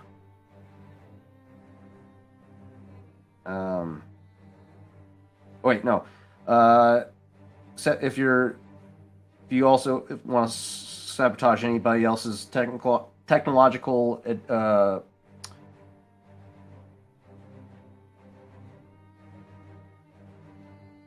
in player sabotaging the equipment of Terran Razor would find his vehicle's birth the technological equivalent of a barn in the wilderness, making an act of sabotage significantly easier. Most other racers fall somewhere between the two. So you could sabotage Terran Razor's cloud car, easy as shit. But the Stormhawks and the Carbine Corray, you're going to have a little bit of a hard time doing so. That Terran Razor, that's the guy who likes to shoot other competitors, isn't it? No, Carbine Corray. Or the Carbine is the one that has shot at other racers before. Terran Razor is one of the local favorites. Okay, that's who he was. A Corellian racer. He hasn't taken home any wins, but he is a local favorite. As he puts on a great show for the viewers. Every team has their own private berths contain their equipment and keep away from prying eyes of competitors. There are 2 large communal berths for racers to make use of, but generally these are only populated by teams that are not expected to finish in the top half of the bracket or are of little threat. That's just extra information. How many private berths? How many competitors are we expecting? That is a good question. You have... Where's the racers? Terran Razor and his droid gunner. You have the Carbine and his gunner. So Terran Razor, Cloud City Zone, Relgar, the Carbine Corray, Hut sponsored team. You have the Stormhawks corporate team. So 3 teams in total that you're competing against. 3 teams in total, and that That's not including these people that have the community bays that we're not expecting to finish. So the community base is for those that don't that aren't expected to finish the race. So whoever out of those 3 racers, if one of their ships end up going experiencing technical issues, they'll remain in the communal berths, and everybody else has their own private berths. So there's going to be 4 cloud cars on this race. Correct. Okay. So Chad's just gonna straight up ask you, hey, I mean, I've never competed before. I just kind of, I watched and, read if I couldn't watch, whatever the case may have been. I mean, I get that, like, people sabotage shit, but, like, is that, like, standard? Does everybody try to fuck with other people's shit? Not normally.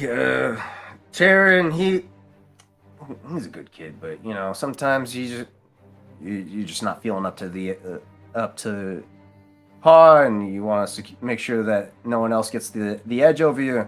So sorry, kid. You should have guarded your shit better. You're also gonna want to watch out for the security droids that are on patrol. Units of 2 to 4 usually. It depends on the day, but yeah, man. Just if you feel like nice.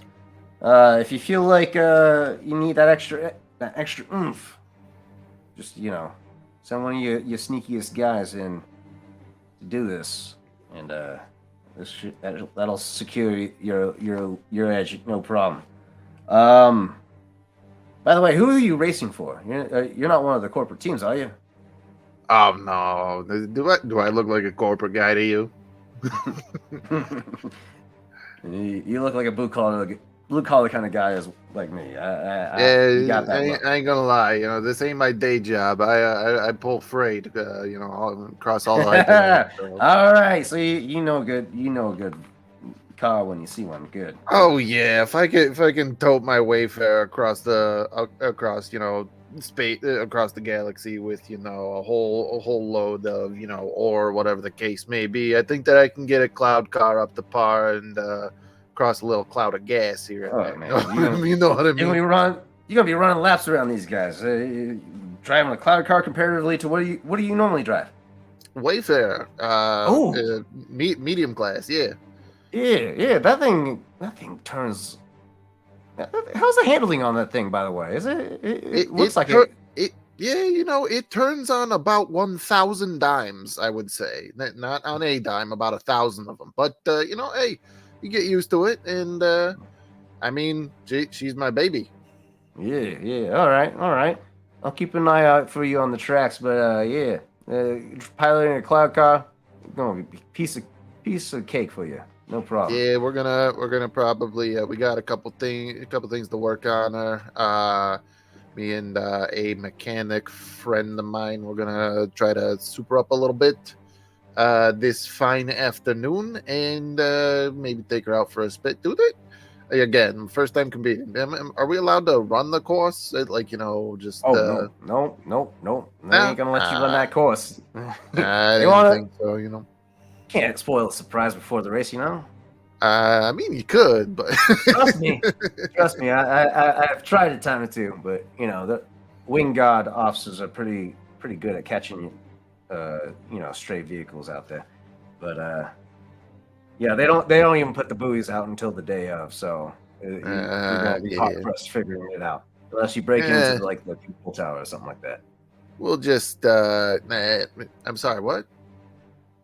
No, I didn't hear you. I was talking like an asshole. You break into the old tower, Kairos Tower. You can find out the track information. You could also, that's where all the weather information that helps keep the Cloud City on a safe trajectory and whatnot. You can all information passes through Kairos Tower. Get the fuck out. Okay. I mean, well, hey, good to know. Hey, tourist and all. Maybe we'll take a nice picture of me pretending to hold it up. You know what I mean? All right, man. Well, good luck to you on that track. I mean, given a guy with your kind of piloting skills, I'm sure you'll do just fine out there. If anything, We'll see how it goes, and I guess that depending on the outcome of the race is going to be figuring out whether or not I'm buying new or used from you tomorrow. all right, good. Be safe out there. All right. Anything else I can get you? Used parts, something like that. I think that I picked up most of what I needed from Chad. I got a couple things. We're gonna be pushing this little storm 4 to her limits tomorrow. So we picked up a few things. Try to stay on top of it. And I mean, any recommendations or? Well, I mean, if you got, I honestly can't think of anything. If anything, you sound like you know more about cars than I do. I would never.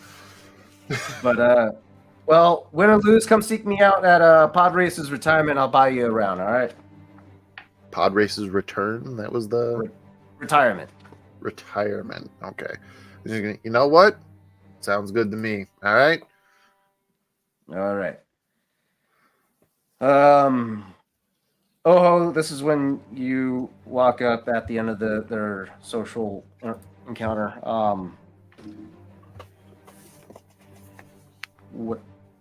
What's the first thing on everybody's minds? Oho just very matter of factly just waits for Chav outside.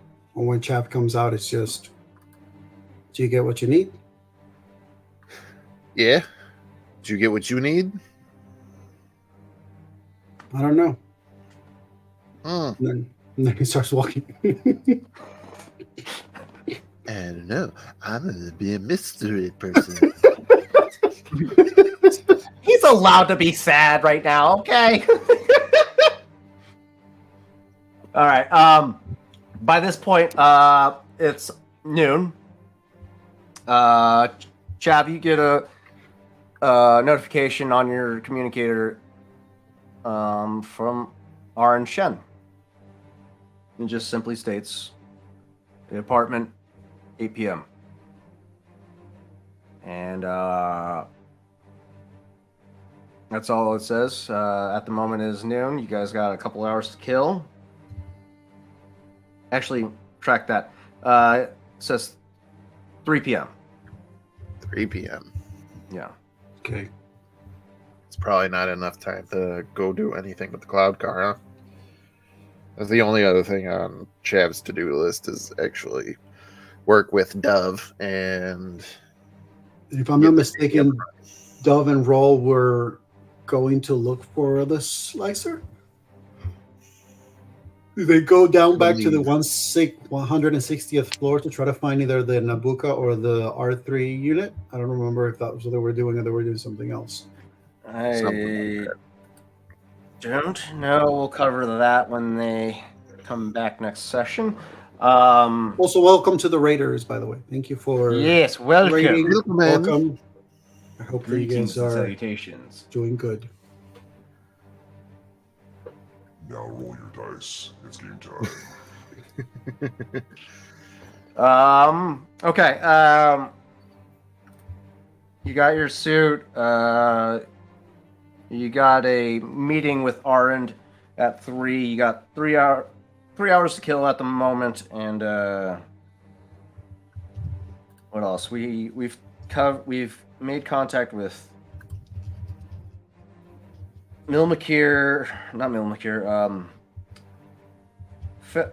Faye, Lathax, Vorce's contact or bookkeeper.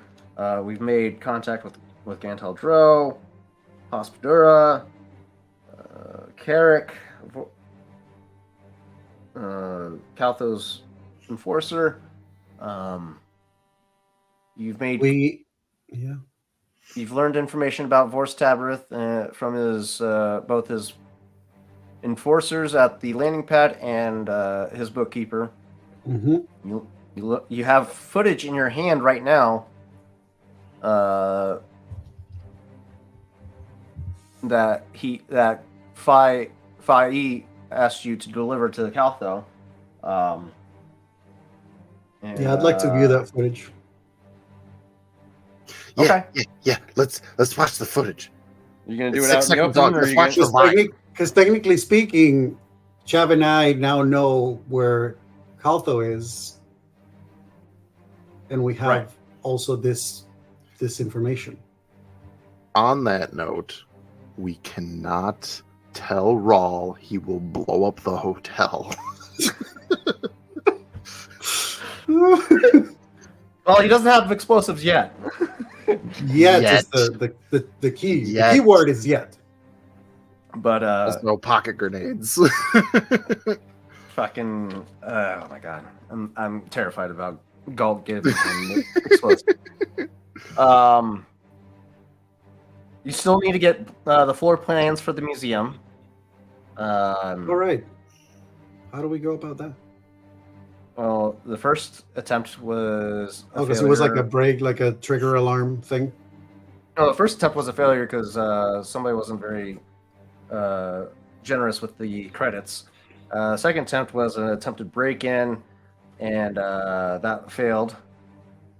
So plenty of time's passed by to disperse any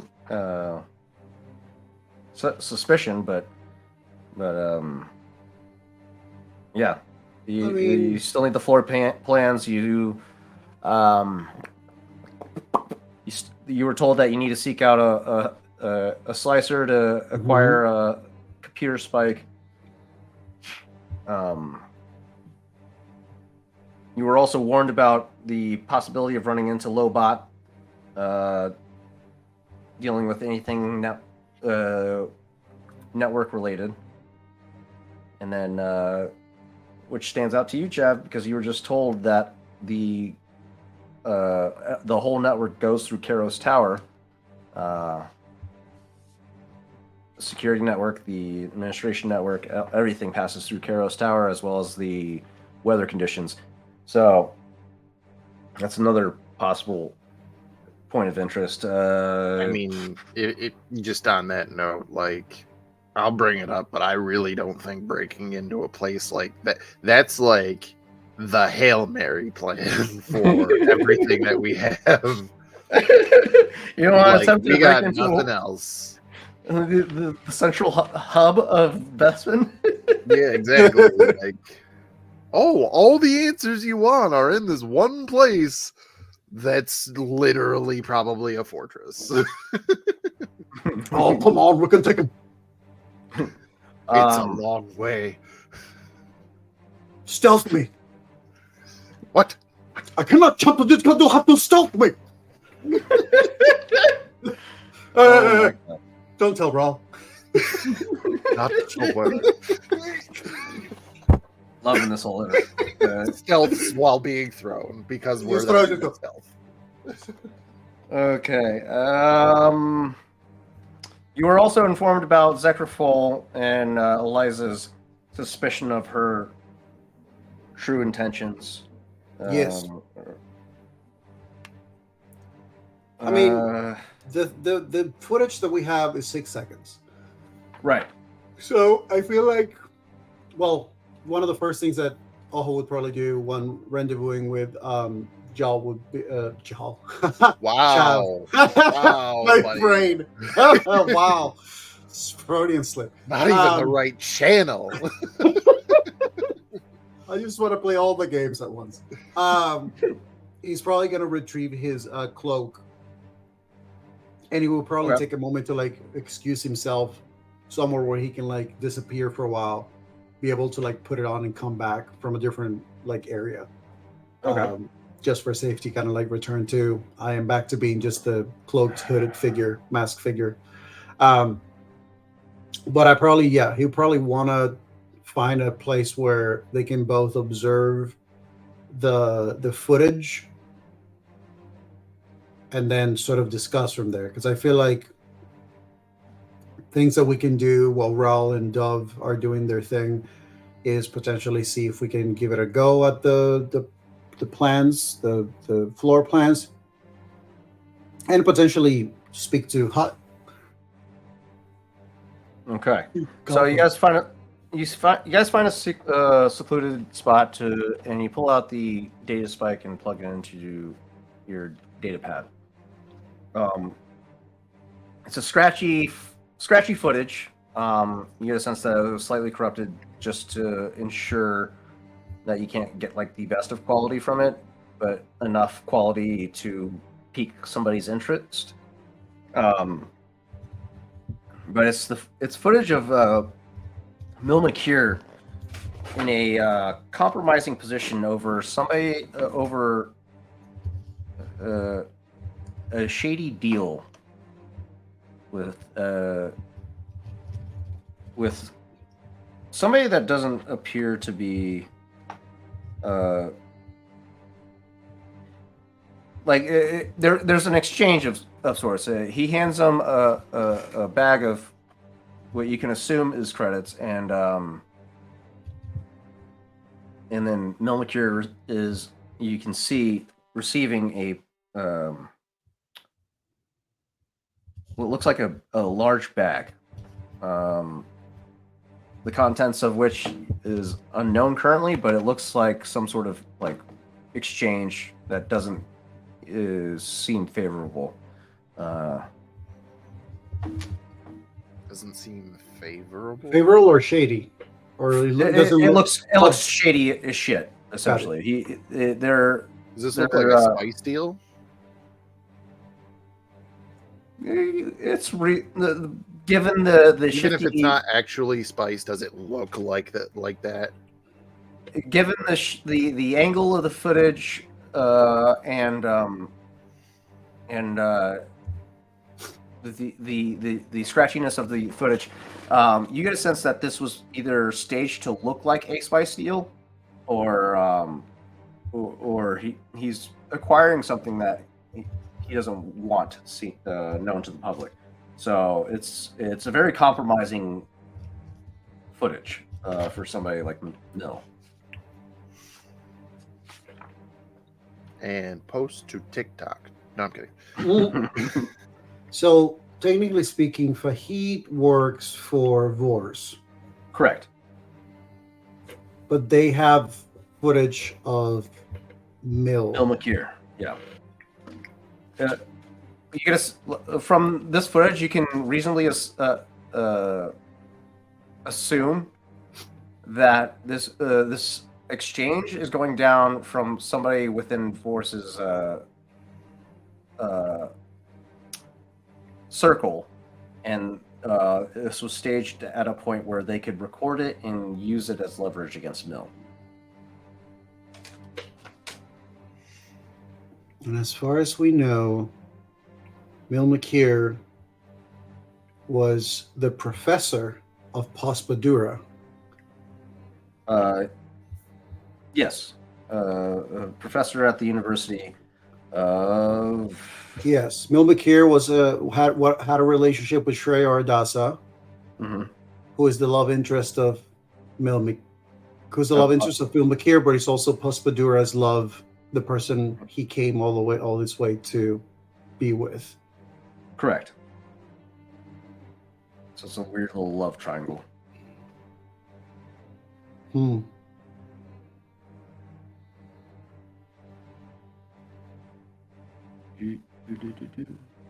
But yeah.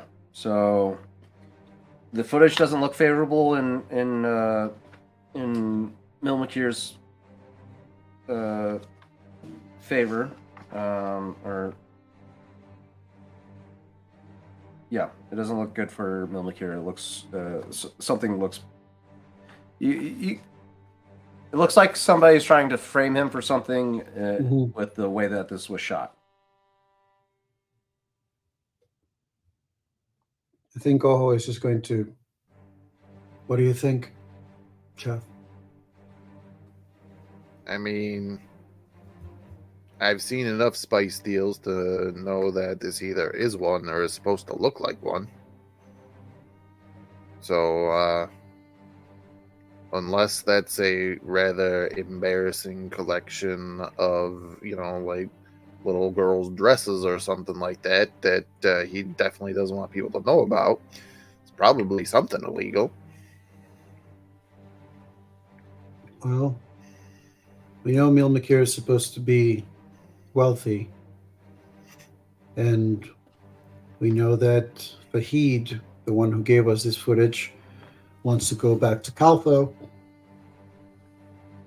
with whom we could potentially discuss this footage and perhaps gain some advantage.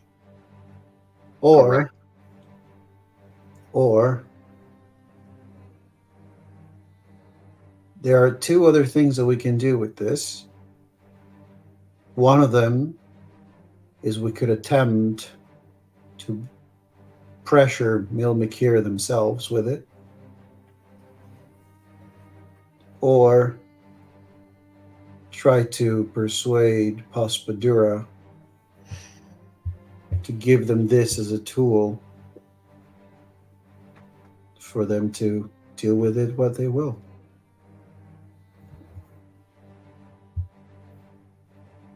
I mean,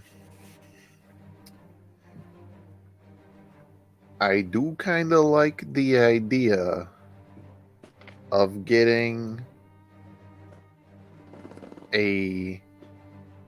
on the good side of a hut that is more influential than the two that aren't exactly happy with me right now.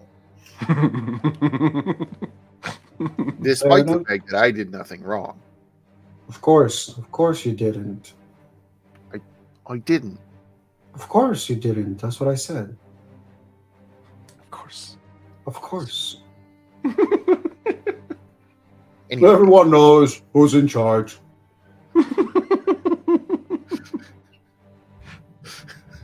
There shall be no stabbing of one another. There will be no knifing one another. Everyone knows who's in charge. Me. Yeah, of course. Of course. Of course. Of course. Who let us be the only people at the table? This is why we've done nothing on an episode called The Legwork. By the time that the rest of the party comes back, it's like, where's Chav and Noho? Oh, they left. They went on. They said, you know what? We don't need any of this. We don't They're need on any a of this pleasure crap. barge. All right. Back into the conversation. He's going to kind of nod and go, while all the other options are certainly tempting, if I had to pick, we'd be bringing this to Kaltho. I mean, that's my opinion, and it may be a biased one, considering the fact that I owe the Huts a lot of money. But yeah. Well, we need them to bid high. And Kaltho, according to you, is in a high position amongst the Huts. Incredibly high position. So, like, there's not exactly like ranks, but if there was, he'd be like a really high one. good. So there is a possibility that if we try to use this to persuade him to make sure that he bids high so that everyone keeps bidding, it might all work on our favor. That being said,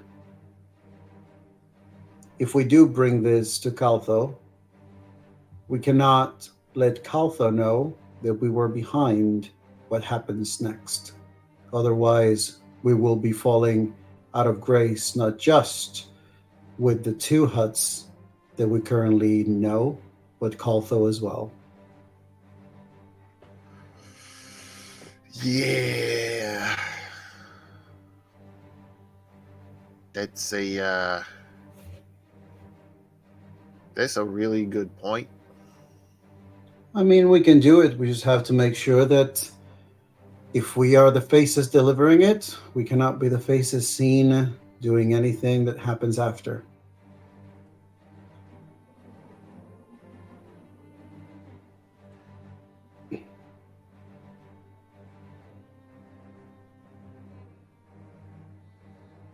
His Majesty Lord GM. Mm-hmm. The competitors in this auction against Caltho, is there any kind of overlap into the Hut Cartel's business, as in like somebody here would be doing something that like would be beneficial if it would be beneficial to Caltho if this person got screwed over? Vorstabrith. He's the strongest contender in this auction, as he is the local crime boss and controls a lot of the underworld activity on Cloud City. So he Victor, controls the all of your imports and notes exports. No, it works because basically what we can do is, first of all, the information that we're bringing to him is an information that we're bringing from a source within Vorce's circles, specifically his bookkeeper, which means that for Caltho, that's like a huge win. And on top of that, we also gather the information that Lieutenant Burr of Vorce has expressed frustration with his activities, which means that we could potentially also say to him, by the way, if you're looking for someone else within his circles that could defect to your side, that you could potentially have on the inside, there's this name too. So we could potentially give him like a nice tray of like, this is all the stuff we got for you. Right. We need to know why Caltho wants the Jewel of Yavin. Because if it's just shiny rock I want, perhaps X amount of credits are shinier to him. But if he has other ulterior motives for it, like, oh, I want it because of X, Y, and Z, our plan is to... The overall plan, correct? We're getting winnings from the race. We are planning on... And then we are planning on not only stealing the jewel, but hijacking the transfer of credits, right? Yes. So yes, you're stealing the jewel and trying to inflate the price of the auction so that way you can steal the credits as well. As far as the ISB is concerned, do they want the jewel or do they just want us to fuck this up? So Killbolt told you that the law division of the ISB is investigating Mars Grayson, an imperial bureaucrat, for the distribution of an illegal contraband, i.e., the Veruska gem or Kruska gem, and Killbolt said to stay out of the way of said agent. But if you do end up working with them, she will more likely be. They will be more likely to work alongside you as a means to solidify or to inflate the price of the Kruska gem to solidify the prosecution against Mars Grayson. So that's like the legit ISB. So what did Killbolt want us to do with this, or just take the job? He just sent you on the job. He doesn't care about the. As far as you're aware, he doesn't care about the gem. He hasn't made any mention of it yet. He just directed you towards this opportunity. According to what I have, Shen wants the gem. According to what I have on the notes, basically was infiltrate the auction, skyrocket the price, steal the credits, steal the jewel, and sell it in the black market. So you're potentially trying to sell it 3 times. Aris Shen doesn't even want it.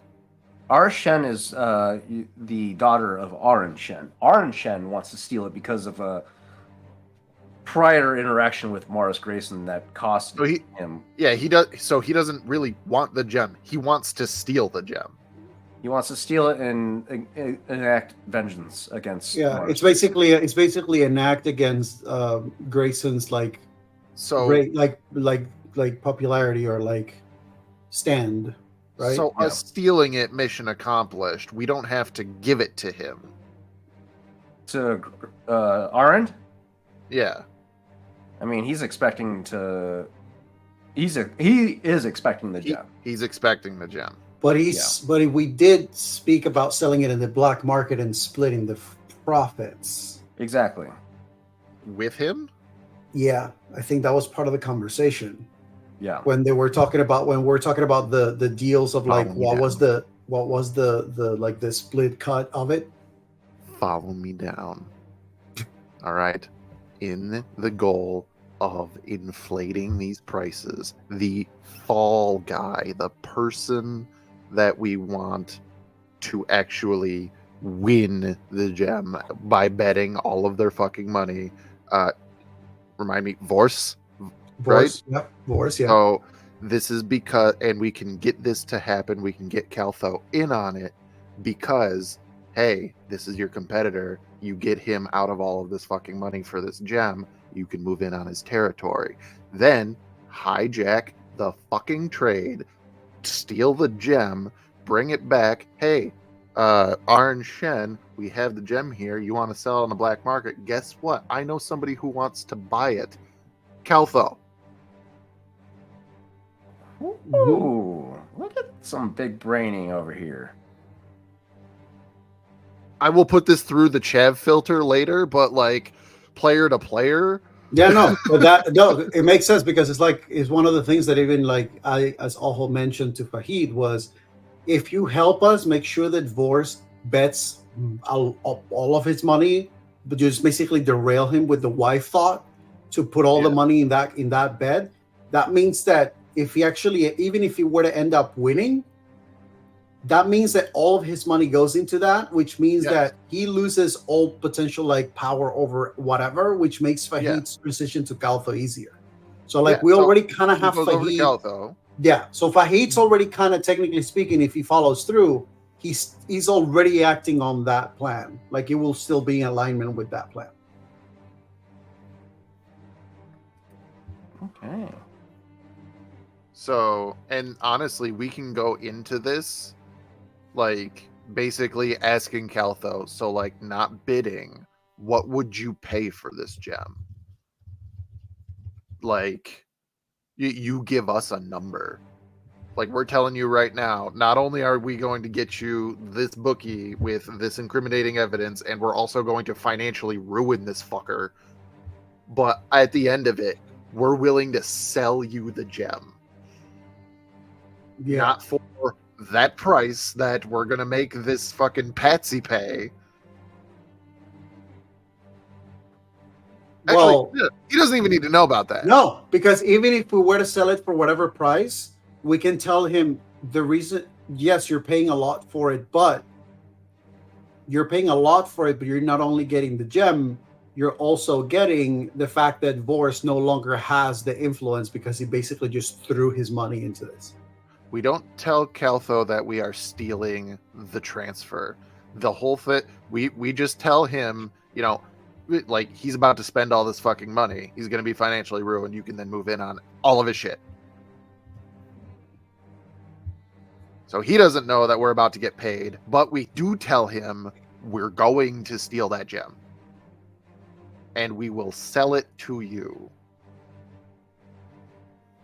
Yeah, so we basically tell him bid high, make it so that Vorse bids as much as he can.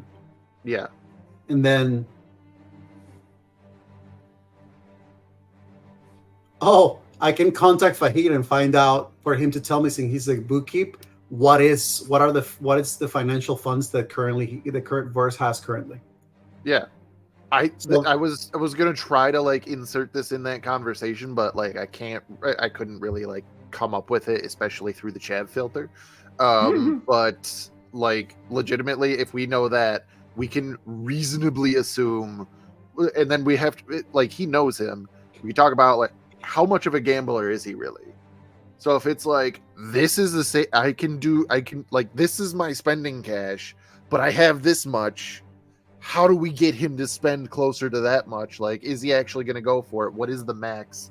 What kind of target can we set that we're like, all right, Caltho, stop bidding, or else he might stop counter bidding. Well, the thing again, like, if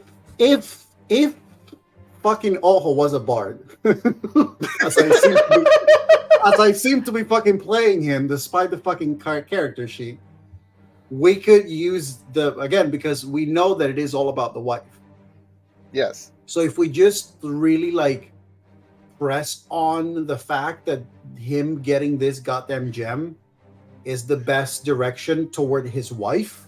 But do we really think that he would literally spend every dime that he has invested in a underground? We don't need him to spend all of it. We just need him, according to from the information that we've been gathering, and I might be wrong, but it seems to me, it says, of notes that I've taken, drunk most of the time. Yeah. Barely shows up to his people. Uh-huh. Were it not for his wife, he wouldn't have bothered to be seen up here. But when we asked Faid, the bootkeeper, about a weakness, he said his wife. Mm-hmm. Mm-hmm. So this is all going in line with what I'm trying to get. Huh? What's the name of his wife? Eris Shen. Oh, the guy that she's in on this. Perfect. Right. Yeah. Right. So we literally just have to tell her to just like sit next to his ass, and every time that he looks over at you, unsure if he needs to bid, you just bat those give pretty him red eyes. Look. Give him bat them pretty gorgeous red eyes, baby. I would definitely say that Ojo will probably, if this is a conversation that we're having in character, I would definitely say that Ojo would try to contact Faid, try to get him to reach back to him whenever he is in a secluded. Yeah, go ahead. Well, I was gonna say we're not quite in character yet, and like this is all going like along the same lines, but the goal that I have in mind is just trying to figure out what is the reasonable expectation that we can have for Vors to have a max bid, so that Caltho gets close to it but doesn't exceed it. Right. You have to tell Caltho where to stop, because if he just keeps going at 1 million, 2 million, 3 million, it just keeps going. Eventually, this guy's going to say, I'm out, and then Caltho's going to be stuck with a big-ass fucking bill that maybe he can't pay.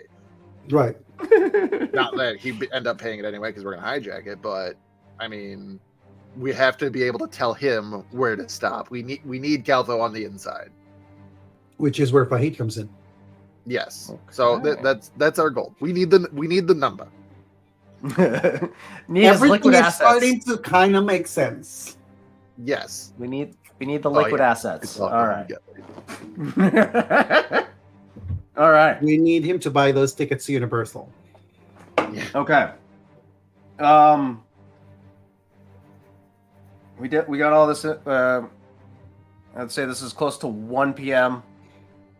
Drawing ever closer to the meeting point with Arend. Any other potential stops that we need to take care of before heading back to the hotel and meeting up with the rest of the group? Yeah, I don't think that we got time for cloud car shenanigans. I mean, maybe the call for... Right. Well, actually, I think that we need to talk to Caltho before we call him back. To kind of solidify, he's in on bringing you on. Well, not necessarily. Like because regardless of Caltho, if we know how much we think Vors is able to bid, whether we use Caltho or some other technique or tactic, we at least know. Like we have a ballpark, at least for Vors. True, but I mean, Chev's still gonna press Caltho because. Sure, yeah. But what I'm saying is, like, I feel like we can both make the call before or after. I don't think that, the information is relevant regardless of Caltho. True. I think it'll work out. Yeah, you're right. Either way. Yeah. So, So yes, I guess that we would just go back to the group and await our 3 p.m. date. Yep, buddy. Yeah. There wouldn't be enough time to go to Caltho and make sure that we make it to the meeting because we don't know what that would look like. Yeah. Oh, that would be fun. All right. Cool. God, loving these plans we're coming up with. This is awesome. Dude, it's finally like I've been so worried because I have felt so lost until now. Because there's been so much information and so many characters that I've never taken as many notes I have taken in this goddamn fucking session in this campaign. Heists are very, very involved for sure. I was also very lost, and like this is the time where like now the pieces are all lining up, and it's like, starting oh to my fall god, together. we can fucking do this. Yeah. It's like now with all this, like, okay, the bookkeeper, check. Bribery if video, check. You know, copy information about like Vors, check. Okay. We have Yeah. we have the patsy, we have the inside man, we have the potential sale after the fact. Like, we just gotta literally have the conversations now. Also, theory, Conversations and resources. Matt, Secrafall, the other agent. Say that again? The agent that the ISB told us that is investigating on their own. Uh-huh. My guess, my hint, is that it's that Secrafall character. Mostly because Eliza said, I feel uneasy about them. They're the only other person that makes me feel uneasy of the people that are going to this place. Oh, So shit. this person is either, it may not necessarily be a dark side user, but they may be connected to the Empire. So it's either related to the ISB or they are the people that could potentially be looking into finding out what the ISB is doing. This is fair. So those are that's kind of like where my brain is currently at. With that like for me now, I'm like Secrafold for me now is probably one of the most dangerous targets that we currently have involved in the chess game, because it's the one character that we don't know much about. We don't know that much about. Everybody else, we've gathered a certain amount of information. The only thing that we have is what Oho heard from a Force user who said they freaked me out. And I'm like, that's great. This is great, guys. We're doing fine. It'll buff out. They freak me out. There's only one other person that makes me feel uneasy, and it's the person you have no knowledge about. Oh, okay, cool. Cool. So okay. All right. Well, this is a great point in the campaign to go ahead and book note it. Thank you all for tuning in today. This was very. I hope you all are all staying on page with the crew, because there's a lot of information that needs to be gathered, and it's starting to formulate a picture finally. And I love seeing it playing out for the crew, and it's awesome. Again, To Be Diced has weekly shows. Catch us tomorrow at 8:30 p.m. Mountain Standard Time, hopefully around that time. Again, personal lives come into play, but we'll try and shoot for that time frame. But catch us tomorrow at 8, and we will see you at To Be Diced on the Dimensional Dial. Take care. see ya.